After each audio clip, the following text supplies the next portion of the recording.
Ron and family. The winning owners are Mike Hellendrung and Tim Padilla. Tim Padilla, refined.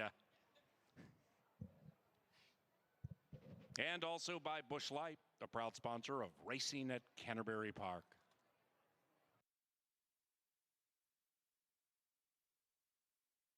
And they're racing, and they've broken a line. From the 5 spot, Athens Moon, the heavy favorite, soars off to the early lead and does so speedily. It is Athens Moon looking to eclipse the field in handy fashion. That lead is 2. After that, we have Mendelssohn Joy creeping up just off the heels of Athens Moon, and all of a sudden that one was in tightly and to the inside of Lightning Struck. Now Athens Moon puts the pedal to the metal around the corner, and Athens Moon opens up by 5. Pace absolutely intensifies as they head up the barn side. Heavenly Deacon now is 8 lengths from the lead to the outside of Zaffarelli, and Slip Mahoney's being shoved on in the middle stages, 10 lengths out of it. They head to the far turn with a half-mile to travel. Athens Moon sole alone in front.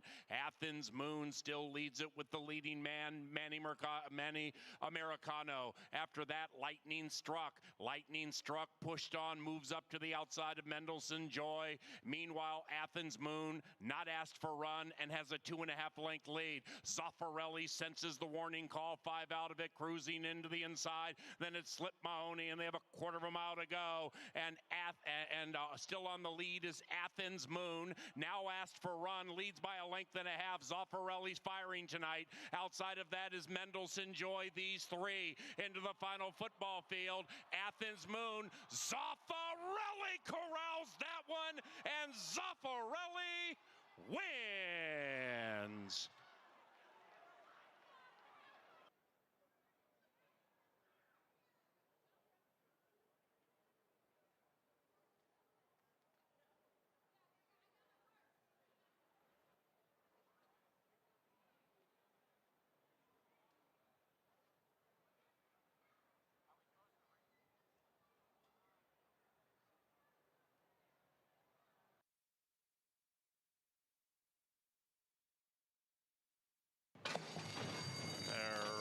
Racing.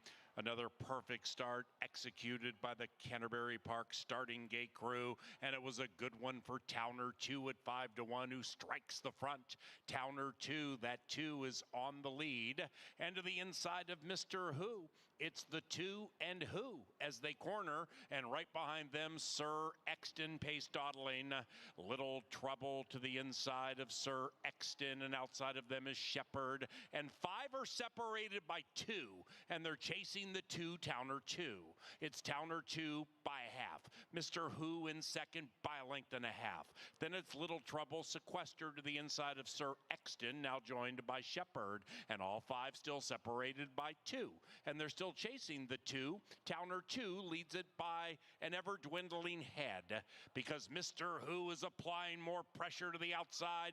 Towner 2, Mr. Who, Towner 2, 1.5 lengths clear from Shepherd, circumnavigating into action, and up goes Mr. Who, putting the head in front. Little Trouble still looking for a safe place to run to the inside of Sir Exton, and at the top of the stretch, Towner 2, Mr. Who, Little Trouble with a very aggressive move. Little Trouble might be putting big problems on the other 4, and it is Little Trouble and Constantino Roman toiling trouble for the other 4, as Little Trouble bravely came through to the inside, but Sir Exton says, "Here I come." Little Trouble, Sir Exton on the outside. Sir Exton in time.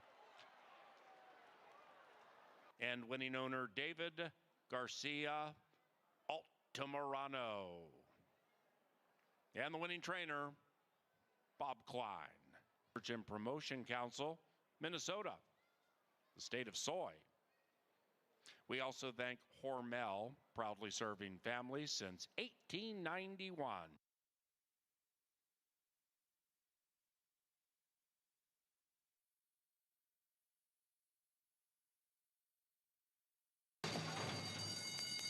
And there Racing. North Arm Bay came out fast, and so did Stradivarian in 3 and 7 race out, and they put 3 on Victoria's Vanda.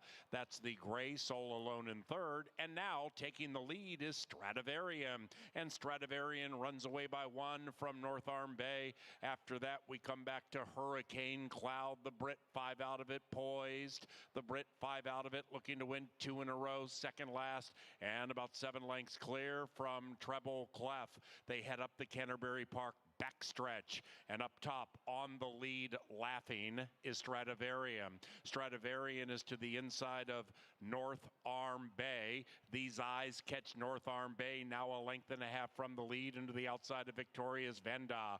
Then we come to Hurricane Cloud, looking to share the land with Victoria's Vanda for third, about 4 out of it, and Stradivarian still leads. After that, it is Treble Clef beginning to run on from 5 lengths out of it. North Arm Bay re-engages with Stradivarian. Behind them, Victoria's Vanda, and Manny Americano takes the favored Hurricane Cloud to the outside, and that one is swirling. North Arm Bay cuts. So does the favored Hurricane Cloud. Inside Victoria's Vanda with a big move. Victoria's Vanda and Hurricane Cloud, they hit the wire together. Victoria's Vanda, victorious.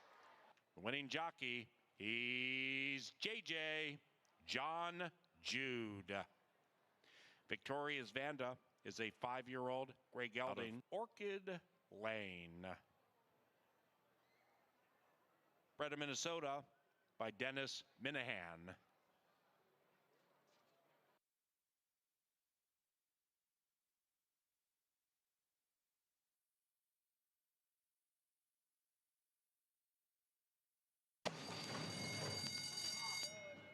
And the racing.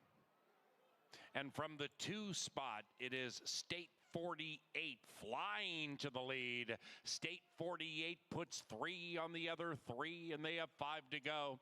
After that, it's G-Dog to the inside of Gabe's Choice. And after that, Lemon Sun, 5 lengths from the lead.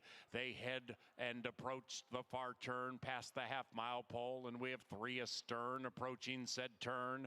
State 48 and Constantino Roman show the way, but G-Dog's taking off, and G-Dog has put the head in front, approaching the top of the stretch. State 48 fights back diligently. Then it's Gabe's Choice, shaken up rigorously from 3 out of it, and G-Dog is the top dog.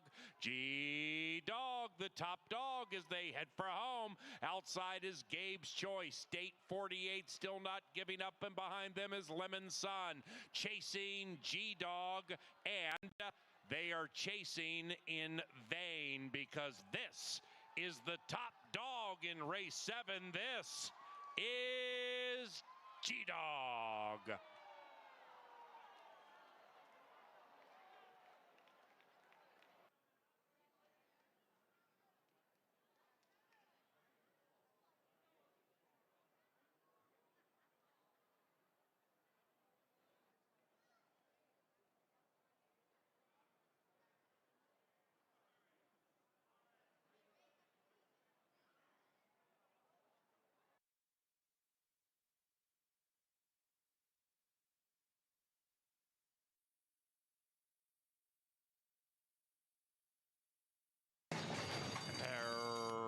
Racing.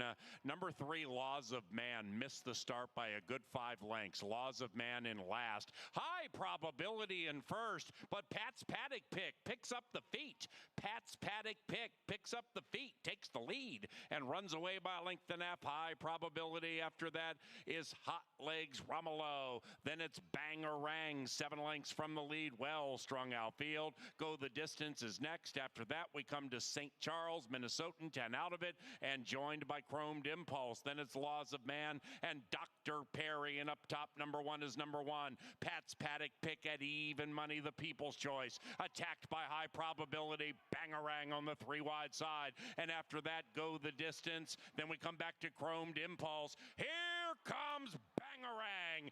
Bangarang runs by Pat's Paddock Pick, and Bangarang runs into the winner's circle. 2, 6, 10 in the lucky last. and the winning trainer, Lynn Rarick.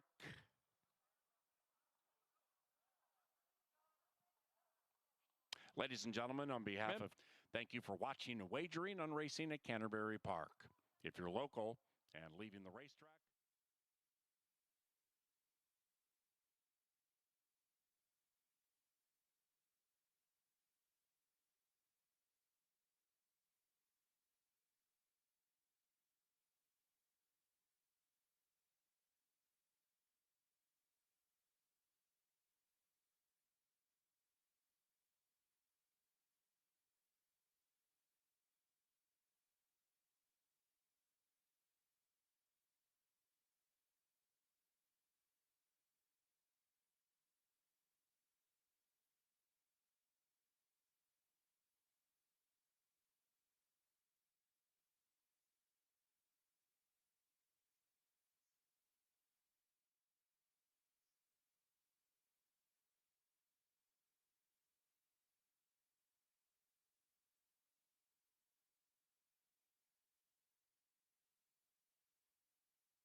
Good afternoon and welcome to racing from beautiful Canterbury Park here in Shakopee, Minnesota. We're under mostly sunny skies. The main track is fast and the turf course is listed at firm. Welcome to Northern Stars Turf Festival night at Canterbury. If you'll get your programs handy, we'll go over the changes on tonight's 8-race card. Race 1 starts the pick 4. No changes in the lid lifter. Pick 4 starts in race number 1. In race 2, scratch the 6. Tirupati. Race 2, scratch the 6. Race 3 starts another pick 4. Pick 4 starts in the 3rd. There are no changes. No changes in the 3rd. Race 4, we have our pick 5. Pick 5 starter. Canterbury offers a 10% takeout. Pick 5, it starts in race 4. Work out there for the 1-horse, Neoteric. 4 furlongs, 50.40. Neoteric did that breezing. No changes in the 5th, which starts the late pick 4. No changes in race 5. In race 6, take out the 8 Zoffarelli. Race 6, scratch that 8.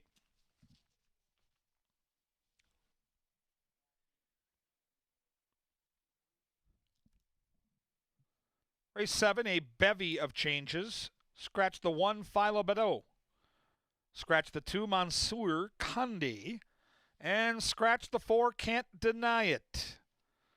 Race 7, we're going to take out the 1, 2, and the 4. With those scratches, fans, there will be no show, no trifecta, and no superfecta in race 7. 1, 2, and 4 are out. Race 8 is where we settle the bets. Make the jockey on number 3, Heavenly Captive, Manny Americano. And the jockey on the 4, Kind Kismet, should be Carlos Ulloa. Fast and firm for Northern Stars Turf Festival. In about 5 minutes, down in the paddock area, we will have our Today at the Races. We handicap all 8 for you, but right now we head to the studio. Everything important going on here at the park with Jeff Madej and Angela Herman. Well, thank you, Kevin. And here we are in the First Bet studio. I'm Jeff, joined by Angela. She's part of the STEAM team. That also includes Paul Allen and Kevin Gorg, as Kevin said, coming up shortly today at the races. But first, it's Northern Stars Turf Festival Saturday, one of our biggest nights of racing. We've got 4 stakes races plus an allowance race, all those on the turf. Exciting night. It's a good time to have this lineup on the turf course because you notice a little bit of a gap. We have some big summer meets coming, Del Mar, Saratoga, the ones that really draw the summer attention, but the Triple Crown season is over. Where do horses go? And that was the original intent, I think, behind putting the races at this spot on the calendar.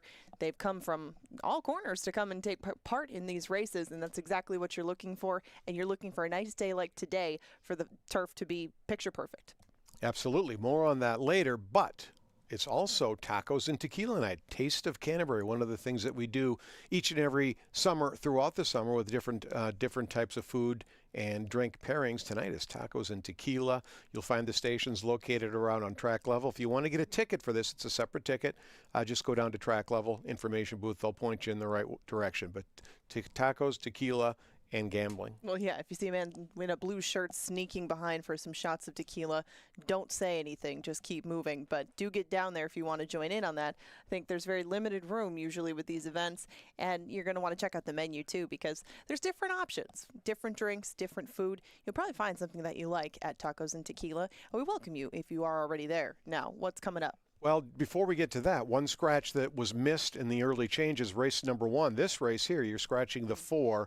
I'm a complex guy. Yes. Oh, yes, you are, Jeffrey. And I'm sorry you're not coming to the races today, but we'll get you another day. Now let's get back to the goings-on of the weekend because Sunday we got Pepsi Family Day. We do, and it's the start of a very long series of events. Tomorrow is Pepsi Family Day. Lots of things going on for the kids, pony rides and face painting and so on, and also the Junior Jockey Fan Club, which has become very popular. Kids can sign up for free, get some information about racing and about jockeys, become a fan of the sport. So if you're a parent bringing your kids out for Family Day, make sure they sign up for the Junior Jockey Fan Club, and then they'll have a chance to meet a professional athlete. Tomorrow it is jockey Fausto da Silva. After race 3, he'll be down signing autographs. The jockeys all have trading cards. He'll have his trading card with him. He'll be signing that, taking photographs. It's been a lot of fun. We've done it 3 times already. The line is long. These jockeys make sure that every kid leaves with a smile, so it's pretty cool. Right, and we talk about this group of jockeys and really how easy it is to get along with them and talk to them, and same goes for the kids that want to meet the athletes that are a part of the sport. It's a great deal. They do have their own trading cards. You can learn a little bit more about them and just go right ahead and meet them. Ask them questions that you have, take pictures with them. They'll do it all. They really are a great group of riders, and you get to meet them every week on Pepsi Family Day. Absolutely, and then no racing Monday, Tuesday, Wednesday, simulcast racing and a lot of gambling in the casino, but we come back on Thursday, Ange. Of course, just bring a couple of bucks. Well, maybe bring a little bit more than that because you're going to need to do more than get in the door. But for $2, you can get in the door. Have one of those Budweisers that's somewhere around this desk. Get a $2 Pepsi. Get a $2 hot dog. Do it all. Just a couple of bucks. We got a DJ spinning tunes out on the track, and we've got usually some prices put into the mix. I haven't found a completely chalky Tuesday yet, so if you're going to play that pick 5, that's a good night to do it, but it's a good night to join us anyway, just because it is a different vibe than the weekend is. That's right. And then you come back the next day for the best fireworks show in Minnesota. I've heard people say one of the best. No, it's the best fireworks show in Minnesota. We have racing that begins at 4. Lots of racing. Sugar Buzz, Mouse's favorite band, and then boom, here come the fireworks. Right. It flows together very well. For how long of a day it might sound, it really goes by very quickly. We do start the races at 4, but if you want to get a spot out here, it does get crowded. And if you want to bring some chairs, there's all sorts of space to spread out, but you do have to get your spot early. Then we run through the races. Then there's time to dance, get yourself a refill, maybe get something to eat, and settle in for the show. And that will go on. I mean, it's a nice long show. We have music put together, of course, by the TV department. department to really put the cherry on top, and it is the best display in the state. Absolutely. And then that's not all, folks. We're not done yet. No. Saturday racing, not in the evening, a special 1 o'clock post time as we celebrate America's 250th birthday. Yeah, it's a big day all the time out here, but we do race early. That's the good part about our 4th of July racing. You can come out here, enjoy a few races, spend some time with the family, and of course you can see the deals that we have, the 250 deals for $250, and you can go on, if you'd like to go to some fireworks somewhere else, your day won't be too long here out at Canterbury. So you can add a little something to it if you want to get your holiday started a little bit earlier than you plan. I've also heard this from the marketing department that we have a hot dog eating contest. I know you don't like to watch, but it's a lot of fun. But we still need some participants. We still have a couple of slots open. So if you'd like to eat hot dogs and win a prize in a competitive eating contest, go down to the marketing booth and tell them you want in. They'll hook you up, and you'll come out here and eat a lot of hot dogs. Yeah, there's a lot of memories, especially if you get Kevin going on the hot dog eating contest. Oh, does he have stories to tell? I'm sure we'll hear a few of those before the 4th of July down in the hot tub. And, of course, that's where they'll talk about the races as well. But we now will go to the Loeffler leaderboard. Let's switch gears a little bit because we do have racing coming up. As much as we talk about the future, we got to talk about the here and now and the trainer standings with Mac Robertson just leading the way by 1 right now over Jose Silva. Yeah, Silva's he's been winning races. Mac has been winning races, but then you've got the trainers right below, and they all have live chances tonight, I think. So it's a competitive group of trainers. They run their horses. They run them in spots where they can win, and you can see the results. Right, and with these stakes races, there's some local connections that have been pointing for these races, not just from the beginning of this meet, but maybe prior to that too. And I do think that that name sitting in 3rd is going to maybe make up the gap on the top 2 tonight. Little foreshadowing there. I like that. How about the jockeys? This is competitive too. Constantino Roman, red hot right now. Yes, he is. And even that, I mean, the hot streak that he's been on still has not quite made up the gap on the hot start that Manny Americano had to his first meet up here at Canterbury. And you can see Eddie Gallardo as well has not really cooled off. You know, sometimes riders go through streaks. You know, they'll get hot and they'll cool off. But really, those top 3, even the top 6, have really stayed pretty consistent throughout. And that's why this has looked similar. But they are racking up a lot of wins on the top because there are so many mounts for those top 3. Let's take a glance at these stakes races. The Lady Canterbury, that is race number 2, the 34th running of the Lady Canterbury. You just mentioned Eddie Gallardo. It's tacos and tequila night, Salty Senorita. If you're just looking for a hunch play, there you go. But I like Salty Senorita. The trainer, Mike Maker, have we heard of him? We should have, because he's won this race 4 times. I was just going to say, go down and look at that wall. You'll see some of his winner's circle pictures from the Lady Canterbury, and it's been a target of his in the past with success. He knows the kind of horse that it takes to really fit in up here, and a horse that might like our turf course, and I think that he has as good a shot as anybody in there because there was a big scratch of the outside runner. Now, onto the Curtis Sampson Oaks. I like Clearly Authentic, and of course, that's not a very clever point of view, but she was so impressive when she came up here and down at the fairgrounds earlier this spring. Even though she might not have competed against some of the horses out west like Essential Lady, I think that she can definitely hold her own and catch that one late. And some mystery with Summer Winter, last year's 2-year-old of the Canterbury meet, a Minnesota bred trying turf for the first time. That's a question mark, but she's definitely going to be up and in the mix for at least a good part of the way. Now move on to the Derby, and that's one of those races I alluded to Tim Padilla. I think he is going to bring Mr. Impersonal back to the turf course where he started off his career and maybe pulled a mild upset in here because he ran so well going 7 last time around, did everything right but win, and he's got some recency on some horses that haven't been out lately, have the turf credentials, but might be looking for a race, and I'm going to give him one here. It's a deep Derby. Any one of these horses could win, and it would not be a head scratcher. No, that's a very good, complex field, and it's good to be a part of the Pick 5, too, along with the Brooks field. We do have one scratch out of there. Zaffarelli, of course, ran well the other day, is not going to run in this spot, but that makes this race no easier to handicap. Lots of speed lined up in the Brooks field. I give a chance to some more closers. I found this to be a good vertical sort of race with those closers, but did you have any thoughts on this one? Well, everyone in the world seems to like Tonka Warrior from what I'm hearing. I open everything. I open up the website. I talk to Superstats Dave. I look on the internet. I see everyone's picks. They like Tonka Warrior. Big race. But Sushi Man, a proven commodity, a year older now, destroyed a field in his debut this year. Frosty View needed a race. He got beat by Tonka last time. He's going to be sharper now. This is a really, really intriguing race. Yes, it is. And Paul Allen likes the chances of Sushi Man a lot in this spot. Lots of different opinions in here. You might see early in the card, we agree on a lot of this. I think as you get towards the end and the Brooks Field, we are not going to agree much at all. We're here to gamble, and a way you can do that is play in the Canterbury Park BC qualifier. You do it on your phone or on your tablet using the Express Bet app. Now, it costs $500 to get in. It's a $100 entry fee. It's a $400 bankroll. But if you're betting tonight anyway, you might want to take a long look, because the prize is a $10,000 entry to the Breeders' Cup Betting Challenge. And that's not all. If you're a trifecta player and you use our app, you get a nice little hit and split on First Racing, on First Bet, and on Express Bet. It's a $3,000 pot. You're playing $1 trifectas. Okay. If you hit 3 of them, you chop up that $3,000 hit and split pot. I already put my trifecta bets in just so I don't get shut out. But you need to register. Go to your app, click on the offers, and register for this, and you play the tries. If you get lucky, you might get really lucky. Yeah, it's easy peasy. And it has to be $1 trifecta, correct? Correct, $1. Yes. Yes, our minimum is 50 cents, but to get on this hit and split, it has to be $1 try. So get capping and put those in now, because that's just an extra bit of money for the money you've already won.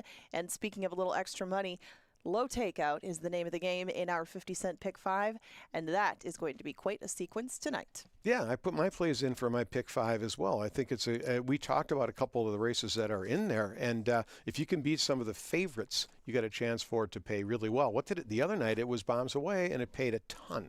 Yeah, I know. And even with like the minimum payout was 4,300, something like that. Calatua is going to be a very popular single, and that is mine on here. You know, I had a couple of horses that I was maybe willing to look at along the way in single, and I guess my next one might be Mr. Impersonal, but he's going to be one of the prices that I put in here. And I'm also counting on some prices like I talked about in the Brooks Fields, because the Brooks Fields does have a good amount of pace. I respect the pace horses. I just think that they make life too difficult on each other. So Tonka Warrior, my top pick in there, as well as Shankopotamus and some other horses that should be coming from off the pace. Now the Dark Star Turf Sprint, this one changed a little bit. You know, some key scratches in there, just left it with a 4-horse field, and that makes Street Warrior very tough. And in race 5, okay, 2 with 1-5. That does start with Mr. Impersonal, 2 the 1 in the 5 in race number 6. That $5 double gets you $10 back.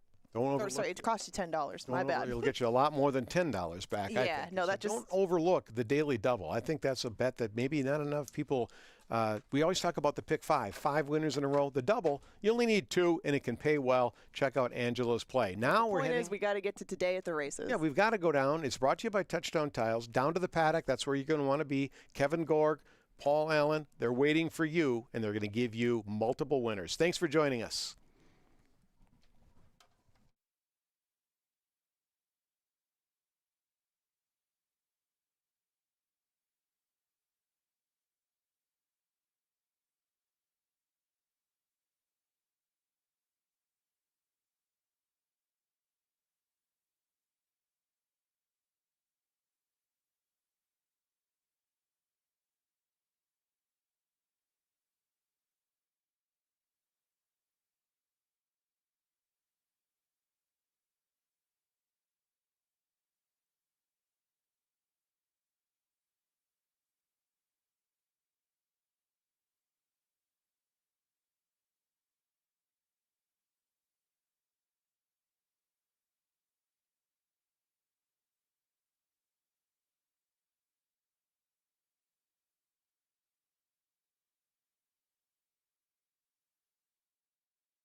Good to see you, and good to see everybody. Welcome to Canterbury Park for a wonderful day at the races called the Northern Stars Turf Festival with Kevin Gorg. I'm Paul Allen. Welcome on behalf of our TV department, those of us in the Dark Star press box, the management team. This is a good one today, and in fact, over the next 8 days, we have a lot of festive activities at Canterbury. Wonderful racing tonight. Family Day tomorrow. Thursday, 5 o'clock, $2 specials. Admission, along with hot dogs and Pepsis and Budweisers. Then Friday, one of KG's favorite days of the year, July 3rd, where we pump like $30,000 into fireworks. Might be one of the best in the state. Good afternoon. Good afternoon. Yeah, this is a real fun time of year to be a horse racing fan here in this area. Got some great stakes races tonight, some really intriguing matchups in those big events within this card, some good betting opportunities. But next week, we're going to race with the holiday Thursday, Friday, Saturday, and Sunday. And I'm telling you right now, if you haven't been out here for the fireworks on July the 3rd, where you been? They're the best fireworks in town. They're set to music. It's such an awesome night at the track. It's been a family tradition of ours forever. And so, yeah, come on out, check it out. There'll be between 15 and 20,000 people. There'll be food trucks everywhere. You'll have the time of your life. We're going to have the time of our lives tonight with a card with some turf races that Jeff and Angela handled very nicely with the opener. We're going to extend it a little bit with some of these turf races. They're going for a lot of money tonight, and courtesy of Touchdown Tile and touchdowntile.com. Here we are with Today at the Races. Now, Hi, Kip. By Kip, the first race, fast main track. And what makes this one cool is these are 2-year-olds. So these are babies. So whether you breed them, whether you buy them, you get them, then you hope confirmation-wise and health-wise you're able to get them to the races. You know, that might cost $20,000, $30,000 itself for your group to get the horse to the races. But then you're here. And when you debut, it's quite the phenomenal feeling. We have no scratches in race 1. Good luck to everybody with these babies. Who do you like? Tough race. This is a race you're going to want to see the body language. Come out and check them out here when they get out in about 15 minutes in this paddock behind us. There's an awful lot of steam on number 7, Mighty Samurai. A lot of people have been tipping me on this horse cutting a hole in the wind with those morning workouts. His owner, Pete Madsen, is not shy about how talented this horse might be, and I've got the horse second. I'm believing the steam, but I was really interested in Troy Bethke's charge, the 6. You get Americano, which is interesting to me. Troy's put him on 4 horses. He's won twice. So the workouts are slick. Local owners that I really respect and like. So I'll give you the 7's going to be tough, but I'm going to try the 6 for Troy. I think the 4 is intriguing for Tony. I think the 3 has some intrigue. I went 6, 7, 4, and 3. And truthfully, Paul, in the pick 4, I would use all 4. Yeah, I'm picking 5, 7, 6. I'm taking Mark Lone Tree on top. And this is the time of the year last year where Goodwin with Betty Jo Williams and this Thunderstride Racing Group, this is when they got real hot. So this is a first-time starter. I trust Nick with first-time starters. And I just think that with all these horses debuting, they're either going to beat themselves up on the lead. If there's a nice one in here who can just swoop by and win by 5, so be it. But I'm looking for an upset to begin things, 5, 7, and 6. Now, race number 2 is Minnesota Racing Immortality. It is the 2026 Lady Canterbury Stakes. This one goes all the way back to the Canterbury Downs days. My first year in Minnesota, 1995, when they opened Canterbury Park. The first winner, I'll never forget it, Go Jack, trained by Tim Muckler, ridden by Canterbury HOF Scott Stevens. 97, KZ Bay, Gypsy Melody. This is a really, really cool race. Minnesotans have done okay in it of late. I'm going to take number 2, Thunder's Rock and Roll. KG loves number 4, Just Ruthless. 5-horse field, scratch number 6. It's the Lady C. Yeah, what a cool race, and a couple of really cool stories here. Like Wrigleyville, the 5, is a Glen Hill Farm homebred. Wow. Who lives at Saratoga. Look at the handful of workouts that she shows. They shipped in from Saratoga to run in this race. Really cool horse. She is absolutely the horse to beat. But I think Wrigleyville is going to be prominent. I think she's going to be up near the front. We know where Thunder's Rock and Roll is going to be, on the front. I think Salty Senorita is going to be up near the front. So I wanted a horse that could sit back and maybe make one big run late. And I think Fuentes might have something for Riley Mont on Just Ruthless. So I'm going to go 4, 5, and 2 in a very fun rendition of the Ladies C? I said Gypsy Melody. I actually meant the one who won it last year, Cupid's Crush. And Thunder's Rock and Roll ran second in this race last year, was absolutely overlooked at 21-1. I think she's going to be a little overlooked today, and I think she's better right now than she was last year. She won the Lady Slipper, which was a 5-horse dirt race. Okay, some are like, we're happy for you. Then immediately 6 days later, shipped down to Altoona, and crushed a stakes race field. Didn't just win it, crushed them. Yep. Now comes back on the turf. Distance is a little bit of a question, but 5 for 7 in the top 2 on the Canterbury turf course, and she'll be prominent near the lead. So I take her to win it. I'll bet on her if I can get 5-2 or higher. It is 2-5-3 for me in the 2026 Lady Canterbury. After that, we stay on the turf, which is firm. It's the Kurt Sampson Oaks, named for one of our previous owners. Kurt Sampson, Dale Shenny, and God rest their souls, along with Randy Sampson, reopened Canterbury after it was shuttered in like 1994, officially opened in 95. So we run this race in the memory of Kurt Sampson. KG is going to interview our boss and the president and Kurt's son, Randy, shortly before the race. I think that'll be good. No scratches, no rider changes in here. Clearly Authentics looking to win 2 in a row with Eddie G. Emmanuel Esquivel is in to ride Essential Lady. That one's from Southern California. She'll probably be favored, and KG picked her. Yeah, I think she's just faced better competition. She looks like she's ready to go. She's got a degree of early speed in a race where, yes, Summer Winter probably gets the front. I'll acknowledge that. But I do think that this 4, with the quality that she's faced, is going to be set to get a really nice stalking trip. Clearly Authentic is razor sharp. You and Andrew on that horse. The way she won in that allowance race last time tells me she has stakes wins in her future. And then do not sleep on the outside horse. Do not sleep on the 7, Mendelssohn's Comet. I talked to Valerie Lund last year about this horse. She was really high, and she doesn't really boast about her horses often. She said, Kevin, remember Mendelssohn's Comet. Oh, yes. So I remember, and Yes. she was raving about this horse. So I'm going to go 4, 7, and 3. But I'm telling you, if you're going to do some tickets, mix in that 7. 3-4-1 for me. Kevin, 3-4-1. Kevin initially mentioned number 6, Summer Winter. Now, Summer Winter is, this one is the Northern Lights debutante champion from last year, and she made a lot of money last year, nearly $100,000. Went to Prairie Meadows in May and didn't handle things well in the Goldfinch. Here's the question. When you have a talented horse like Summer Winter and they're trying something for the first time, we got 2 turns for the first time, and we have turf, but you know she's talented. How do you handle it? Well, you handle it by saying, is this the best distance for Summer Winter? And do we think she's going to be a superstar in the dirt or the turf? Yeah. I think she's going to be a dirt star. She beat the boys last year in September. She's really, really talented. But her, Moosey. by John, her sire promises fulfilled was a Dale Romans charge that primarily ran 6 to 10 furlongs on the dirt and was unbelievably gifted. So I don't know if this is the right spot. I love that they're trying it because I do think she's going to be loose on the front, and she's got a little bit of candy ride on the bloodline side. So it's an intriguing try. But if I'm looking for consistency, the 3 and the 4, along with that 7, looked like I think easier ones to get behind. But stuff like that makes a day like this intriguing. Yeah. You know, Thunder's Rock and Roll, like I said earlier, she's never been better in my opinion. She's razor sharp. She's not going to be favored. That might even be the 3rd choice in the Lady Canterbury. She ran 2nd in it last year. Summer Winter, if she likes the turf and if she fires, she's good, and you're going to get a price on her. Race 4, Maidens Battling.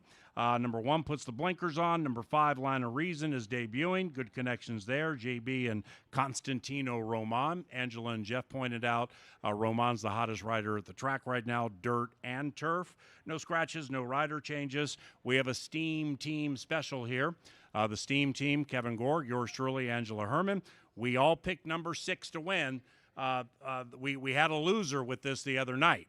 So therefore, our percentage the last 2.5 Canterbury seasons, when the Steam Team gets together on a horse, it wins 71.4% of the time. They're generally heavily favored. Number 6 will be heavily favored, but I think the Colt wins. Do you? I think the Colt wins. It's one of my very least favorite handicapping scenarios. I hate touting and betting horses off a win where they get disqualified. If you play the percentages, this is a bad bet. However, this horse was so much the best last time. And it was just one of those situations where Americano got into a spot, and the stewards have to decide if he cost the other horse a better placing, and they made the right call. This horse went on to win by 4 stylishly. So I'm going to make an exception to that rule, even though I think long-term DQ'd horses next time out are pitches.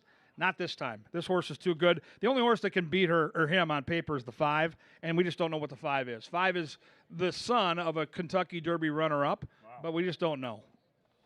So what are your top 3? I went 6, 2, and 5. I go 6, 5, 3. 6, 5, 3 in race 4. That one begins our 50-cent pick 5 with the Nation Low Takeout. B.A. Brian, the Aragonis have arrived. Aragonis are here. What's going on, Dad? Look at that. Talk about bloodlines. That's some B.A., good where bloodlines. are you? It's 15 minutes to the first race. Welcome. Good to see you, brother. He's a big World Cup guy. Look at his outfit. Yeah, for sure. He's going to stay here until Wednesday and watch at Chip's Bar with my son. All right, so 6-5-3 for me in the previous race. Do you single that 6? I do. Okay. 100%. That begins the pick 5. Race number 5, back to the turf. It's the Canterbury Derby for 50 large. We got 7 going in here. Jackie Paper looking to win 2 in a row for the Tranquilino gang. Ultra Extreme looks to stay undefeated for the McGowans, Mac and Manny Americano. How About Bob makes his turf debut. Mr. Moe's Magic is from Florida, looking to win 2 in a row. This is a very nice race. I'm going to single to start the pick 5. I might use 5 or 6 of them here. This is a really, really tough race. I don't see any standouts as I handicap the race. They've all run about the same figures. So you're going to want to spread. Remember, race 5, use some extra horses. I fall into Nick's Honor, who I think gets a good trip. This horse last time out, I thought, was on the wrong part of the race. This horse was up near the front. They went 22 and change, hung on for 3rd. I like that effort. I think the horse is sharp right now. I'm going to trust Eddie G. I went 4, 6, 1, and 2. The 3 is a must-use for me for the McGowans. Like I said, this is a really, really fun race. Yeah, 4, 1, 3 for me. If I do play the pick 5, I might have the 7 in the equation. That 7, Mo Beach time, beat Nick's Honor at Tampa Bay Downs in February. Now, Nick's Honor was 30-1 that day, got bumped at the break and cut off badly because there was a DQ. But Nick's Honor is a different Nick's Honor now than he was in February. I like this one a lot. This will probably be my first or second biggest win bet tonight. And here's the reason why. If you look at the horses that they've all been facing, I mean, they come from reputable races. Nick's Honor, not only here, but at Tampa Bay Downs, has been facing some salty horses. Just big fields and salty animals. Like Athens Moon came back to win. Zaffarelli came back to win. The race before that, he had to go all out to get up to win, but he did so. His last race at Tampa Bay Downs, the winner came back and won. So this horse is coming out of good races. I like him a lot. I'm going to bet him to win. 4, 1, and 3 in race number 5.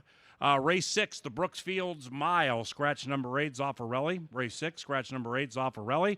8 battling here. Is this the best overall race of the evening, either from a quality standpoint or a betting standpoint or both?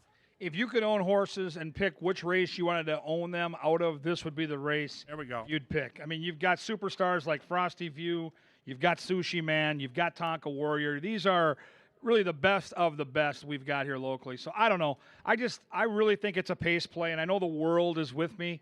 Tonka Warrior was so good in victory last time. Draws the rail. Sushi Man wants the front. Frosty View wants the front. Even a horse like Silent Runner for Jose Silva wants the front.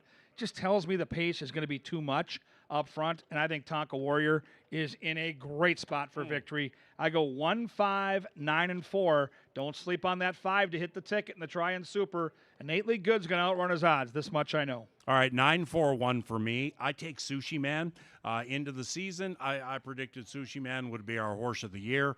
He won his first race off a layoff. Now he hooked some toughies here. Tonka Warrior looked great last time, no doubt about it.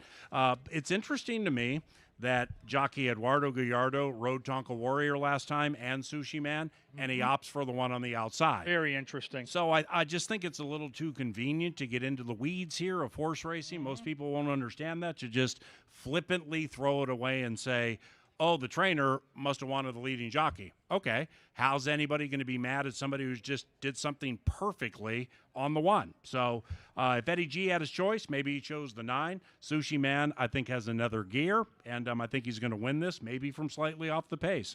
9-4-1, Frosty View was our horse of the year last year. Shankopotamus is trying to win 2 in a row. Shanky. Rocking his socks off here from Prairie Meadows. But number 5, Innately Good. Okay, so you said that this one will outrun its odds. Yep. Odds probably will be 12 to 20 to 1, somewhere in there. So you're looking at a bunch of speed in here. So you're thinking if Betty Joe with the clock in the head sits and chills, makes the move at the right time, doesn't go too wide, doesn't get stopped, that this one's going to run on and pass tired speed? Well, I mean, we've seen it before, right? Like you go back to December, this horse went off at 26 to 1 at Tampa and came from 10th and won the race. So, I mean, there's a path to victory. Now, you're going to be creative because on class alone, this horse probably is 4th or 5th best on paper. But when you factor in how hot the fractions could be, and the ride is simple. You're going to go back near the back of the pack. You're going to let them go quick, and you're going to start to pick off runners and hope that you can get a piece. And sometimes with a closer, as we've seen in some of the big races in the Triple Crown, sometimes if you just do the right thing and be patient, you can pick up a big check. And I think this horse is in a very sneaky spot. Let's go to the 7th race, the Dark Star Sprint. This one fell apart a little bit from a betting standpoint. Race 7, scratch numbers 1, 2, and 4. Race 7, scratch numbers 1, 2, and 4. So we have a 4-horse race, no show, trifecta, or superfecta wagering. I'm picking it 5, 6, 3. I'm morally obligated to take number 5, Moral Dilemma. I'm one of the owners of the horse, along with the banker Tim Siegley, Justin Revac, and Joy Gora. Be bad for business if I picked another horse in a very tough race, and a horse that I own part of wins and pays like $20. That's bad for business. So I'm going to pick it 5, 6, 3. What I can tell you about our horse is this absolutely will be the toughest test of his life. He's never trained better. He knows this turf course well, and he's going to represent very nicely. I'll pick it 5, 6, 3. If there was no Moral Dilemma in the race, I probably would pick number 6, Street Warrior, looking to win 3 in a row. Yeah, what a fun race. Even though there's 4 of them, I think all 4 can win. Finster has got some really good hidden turf form from Fairgrounds and Indiana. Moral Dilemma sharp. Street Warrior's the speed, and the Alligator Hunter just does his thing. I'm going to fall into Street Warrior via the scratch. I thought the 4 was going to be a standout, but Street Warrior did go 43-4 on our main track last time and kept going. So I'm going to go with the 6, 6, 3, 7, and 5. I think it's a fun race. I get to call it. You get to watch it. Can't wait. It'll be good fun. With Street Warrior, super nice horse, but the operative 4 words Kevin just said, on the main track. Correct. We'll see what happens in the Dark Star. Race 8, number 3, Heavenly Captive, picked up by Manny Americano. Number 4, Kind Kismet, now ridden by Carlos Ulloa. 265, 265. It's a steam team triple here. You singling number 2 in that pick 5? I might sneak the 1 onto my ticket since I'm going to start with a single. I think BL40 with Eddie G has a chance at 1 for 18 to give Hey Y'all a chance in the stretch. Like it could be up for debate. The 2 does look like she'll be heavily favored, but don't leave the 1 off your ticket. 2, 1, and 6. Family Day tomorrow. We begin at 1 o'clock. Next week, we run Thursday, Friday, I believe that's 4 o'clock, Saturday and Sunday. And fireworks next Friday, second to none. If you haven't seen it, you'll love it. CanterburyPark.com for info. For KG, I'm Paul Allen. Have a lot of fun tonight at CBY.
Saturday's festival begins in festive fashion. It's our bugler.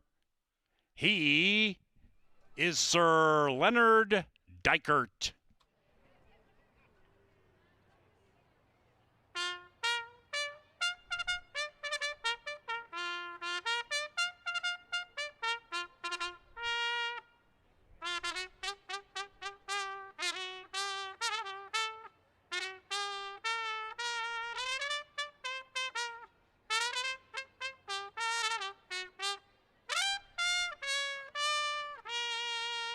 Good job, Lynn. Good seeing you, bud.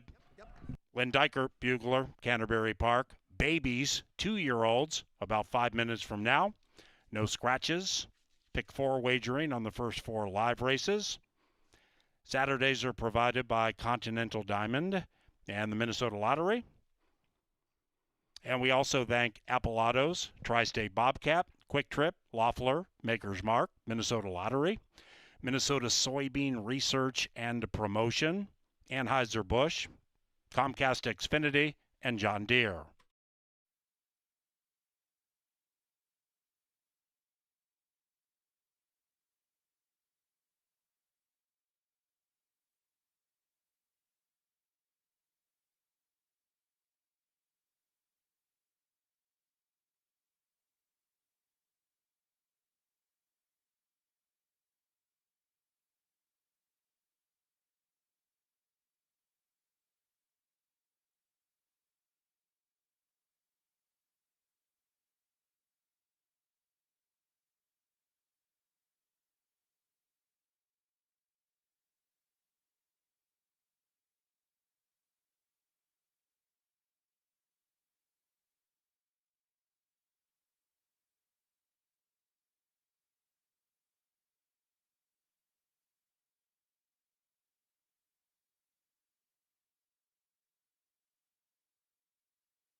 We welcome our featured groups to this Saturday at Canterbury Park.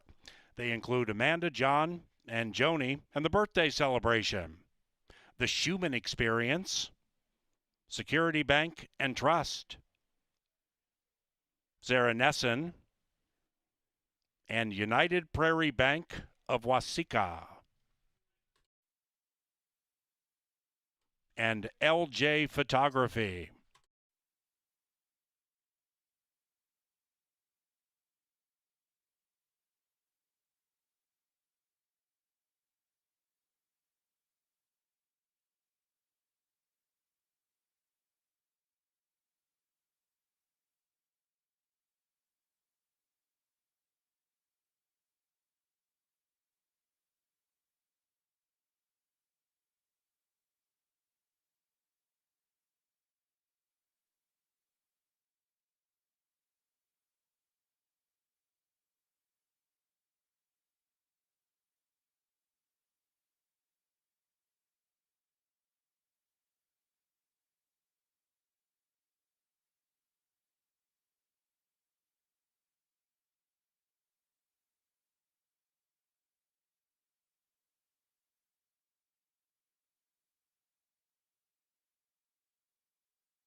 They've reached the gate. It is now post time. The babies heading into the gate.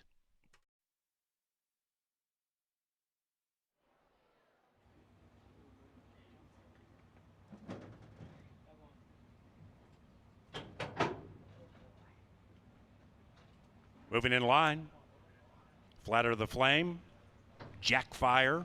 Found the Secret. Social Misfit. Double Turbo. Reclusive.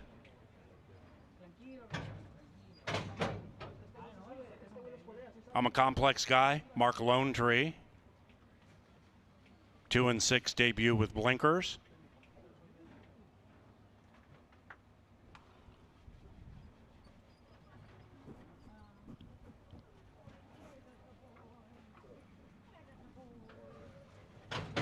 Two back. Lila's Mischief. And the favored, Mighty Samurai.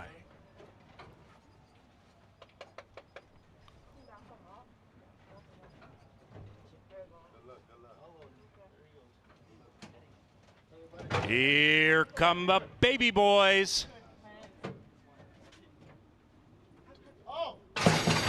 And they're racing. All the 2-year-olds off splendidly, save Mark Lone Tree, who missed it by 5. That's the one in last. Mighty Samurai popped out in mighty fashion, and so did Flatter the Flame to the inside, but Found the Secret has found the lead. Off the far turn, Found the Secret, 7-1, Mighty Samurai, and Flatter the Flame in tow. Likewise for Lila's Mischief. That's the one with the white blinkers, 4 out of it wide, and about 5-6 clear from Jackfire. Then we come way, way back to Mark Lone Tree as they head for the money. Found the Secret, Mighty Samurai, Flatter the Flame to the outside, and behind them is Lila's Mischief. And now Constantino Roman gets busy on Mighty Samurai, and the firster shoots right by. Just one look, that's all it took for Mighty Samurai. Mighty indeed.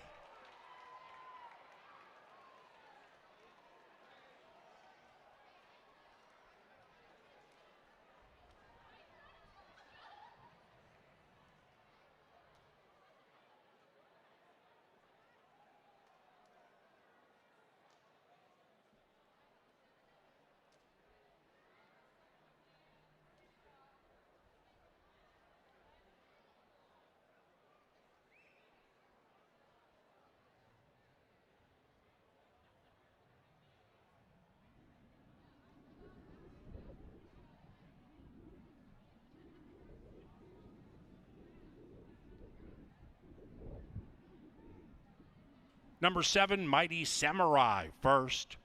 It is 7-3-2-1 to begin things. Stand by.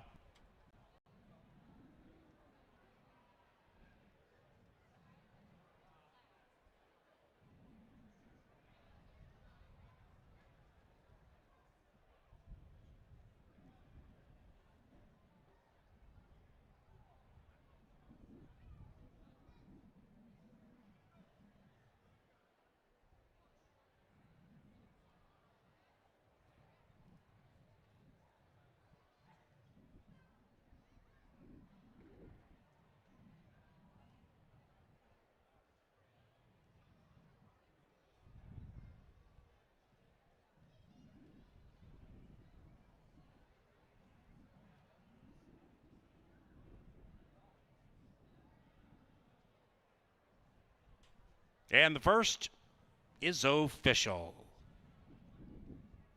50-cent try, paid $25. Race number 2 is the Lady Canterbury Stakes. $50,000 co-feature, turf course firm, rail all the way in. Scratch number 6, True Potty. From race 2, the Lady Canterbury. Race time about 23 minutes from now. Race 2 provided by Apple Autos, our official vehicle provider, and Comcast Xfinity, where the Wi-Fi is booming.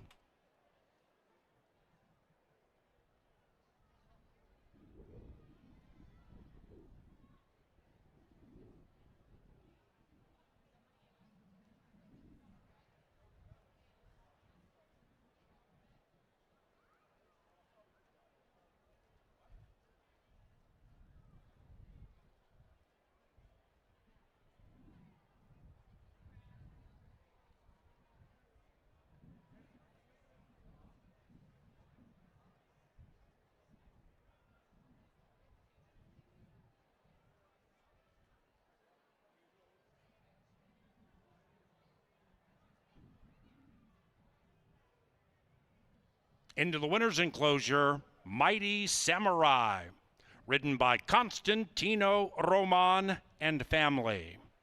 The winning owner, Pete Matson, who also bred Mighty Samurai in Minnesota, and the winning trainer, Tim Padilla. Mighty Samurai is a 2-year-old dark bay son of First Samurai out of Mighty Mali.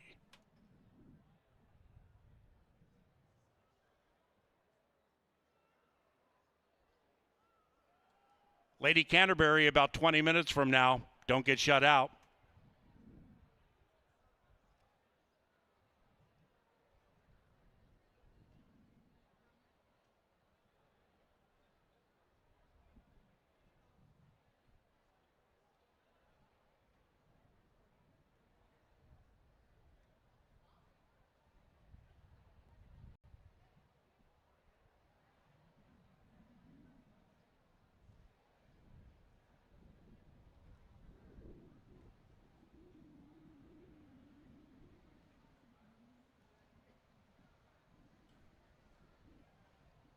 We have a bell for the ringing in the winner's enclosure, and Mr. Matson has rung it.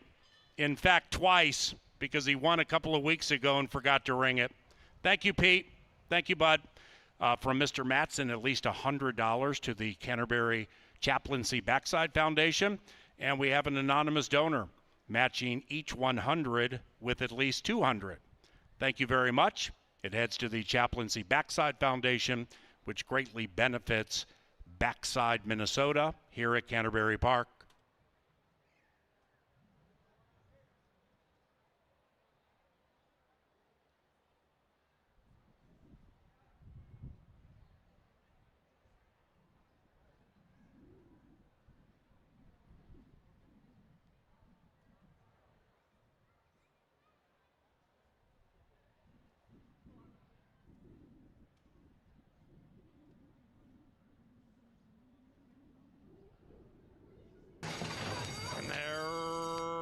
Racing. All the 2-year-olds off splendidly, save Mark Lonetree, who missed it by 5. That's the one in last.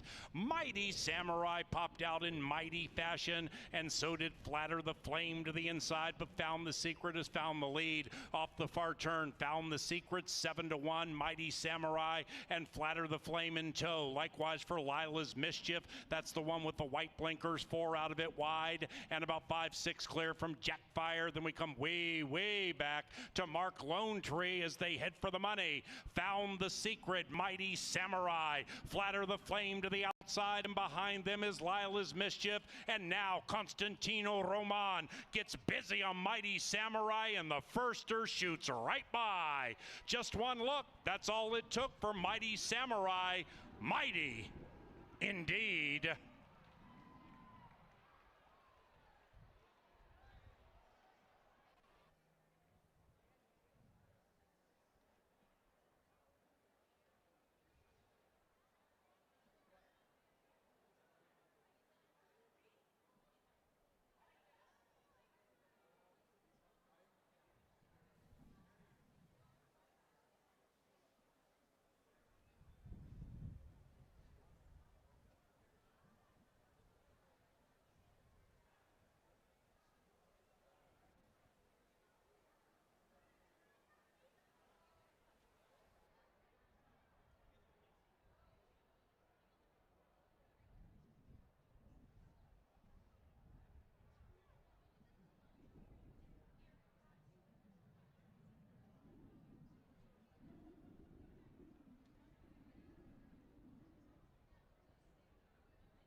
KZ Bay and Paul Nolan pounding away with the lead. My Own Lovely Lee and Luis Quinones. Then it's Dryzen in third. Can you believe this? KZ Bay at 30-1 wins the Lady Canterbury. And KZ Bay does it for Paul Nolan and Bob Rhino. Chalk one up for the home team in 134-2. Well, this one coming up next is Canterbury Park and Downs Immortality. It's the Lady Canterbury. There you saw KZ Bay, 1997, like 33-1, pull a big upset in this race. This one goes all the way back to Canterbury Downs. Shoot, I remember in like 1988, Bal Bonella won the Lady Canterbury here. I was going to the races frequently in Southern California and fell in love with Bal Bonella when Trevor Denman would say, and now, here comes Bal Bonella. She came to Minnesota and won the Lady Canterbury. 95, Go-Go Jack when we reopened, all the way up to Cupid's Crush, who won it last year. Scratch number 6, let's handicap it with two of the best, Angela and KG. Well, when I think of the Lady Canterbury, this might be one of the first people I think of. Miss Angela Herman. Nobody enjoys this race and its history more than you. And small in numbers, but I think a super fun race to handicap. Yeah, there's a big scratch out of here in the 6th tier of Potty, but you're right. The Lady Canterbury has tons of history to it. You can see it upstairs, and we have a great setting for this year's running of it. Really, all the turf stakes today. You could not ask for a better day, and that's why we've had a lot of horses ship in and make the ship up here, including Wrigleyville, who now inherits the outside running. There's going to be quite a tussle, I would think, on the front end if everything runs as it looks on paper. So you might want to give it a little bit closer look to some of the closers in here. The one horse is one of those. She's going to be the biggest price of them all. Yeah, we talked about Roman, both you and Jeff and Paul and I in our pre-race shows about how well Roman's been riding. Inside post, pace is going to be hot. This horse is likely going to stay off the pace. Valerie Lund, this horse is a horse that's 1 for 1 on our turf course. And you look up and see 11-1. We've seen big upsets before in this race. This horse makes sense. I think the X factor, though, is right next door, right? I mean, we're big fans of Thunder's Rock and Roll. Bobby Lindgren puts this horse in spots and is unafraid. But to me, the pace certainly gets intensified with her there, and she ran great in this race last year. Right, you can't fault what she did last year in this race. It's just that she might have her hands full on the front end. I mean, she should be faster than everybody who wants to be up there, but it's just how long she can keep that fast pace going. She's a very quick filly, and she comes out of sprints, and she's been doing nothing wrong in those sprints. So I don't see, anything wrong with supporting this filly if you do like her, and you're going to get a probably more fair price than you would in a dirt sprint. So if you're willing to take 3-1 on her and you think she takes them all the way, I could definitely see it happening. It's just with some of the other speed in here, I don't think it's going to be that easy. But Salty Senorita is one of those horses that probably wants to go after the front end. So great to have trainer Mike Maker here bringing horses to Canterbury, one of the all-time greats in the Midwest. This horse, as you mentioned, Ann, she likes to show speed. She'll be prominent. She's lightly raced. She ships in from Churchill. She's taken play at 3-1. We both agree on the pace here. It's going to be a warm pace for sure, to say the least. And we both land on the same horse. And I know on an everyday basis, I think the 5 is better than the 4. I just do. But in this scenario, I'm with you. I think the pace allows the 4 to have a shot. Why do you like her?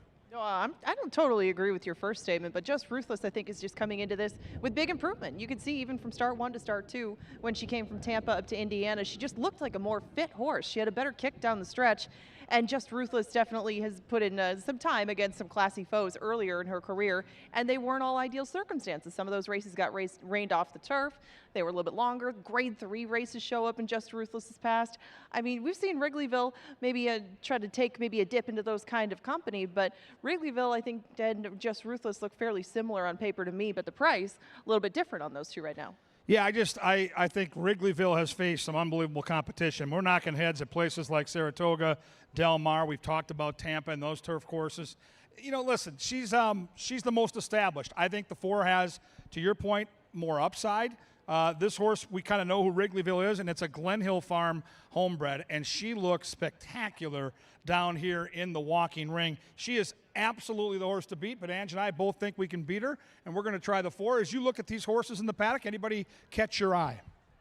I was just looking around to see which of the shippers came in and looked like they maybe had shipped in. Don't see anything on him. I really do like the looks of our horse. I mean, she's a little on the upright side, Just Ruthless, but I mean, the way that she does get into motion, I think that if she can build on that last race, and she should, since it's her 3rd race of the year, I think she'll be tough to hold off.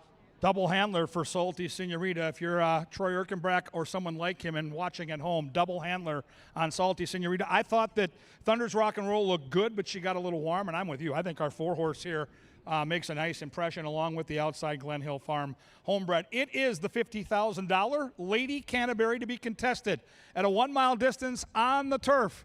These classy ladies are leaving the paddock. Soon they'll greet the track, which brings Sir Leonard Dykert in the call to the post. Good luck and enjoy the first stakes race on Turf Festival night, Northern Star style at Canterbury.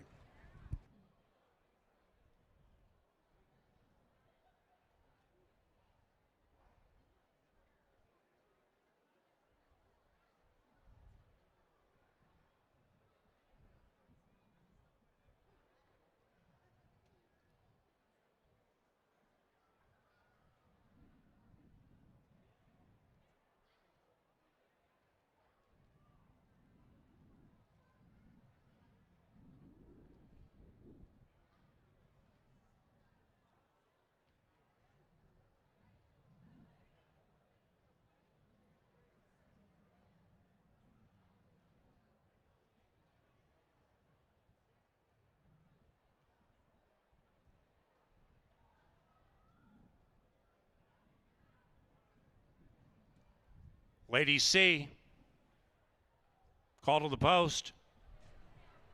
SLD.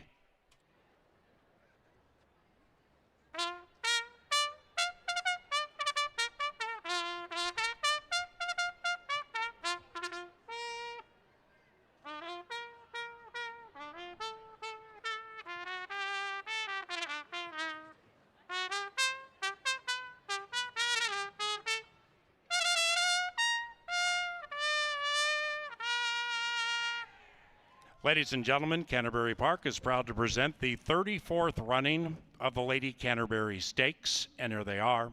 Number 1 is Ariana's Pearl. This one is owned by Athon Stable, trained by Valerie Lunn. In the irons, Constantino Roman. Number 2 is Bob Lindgren's Thunder's Rock and Roll.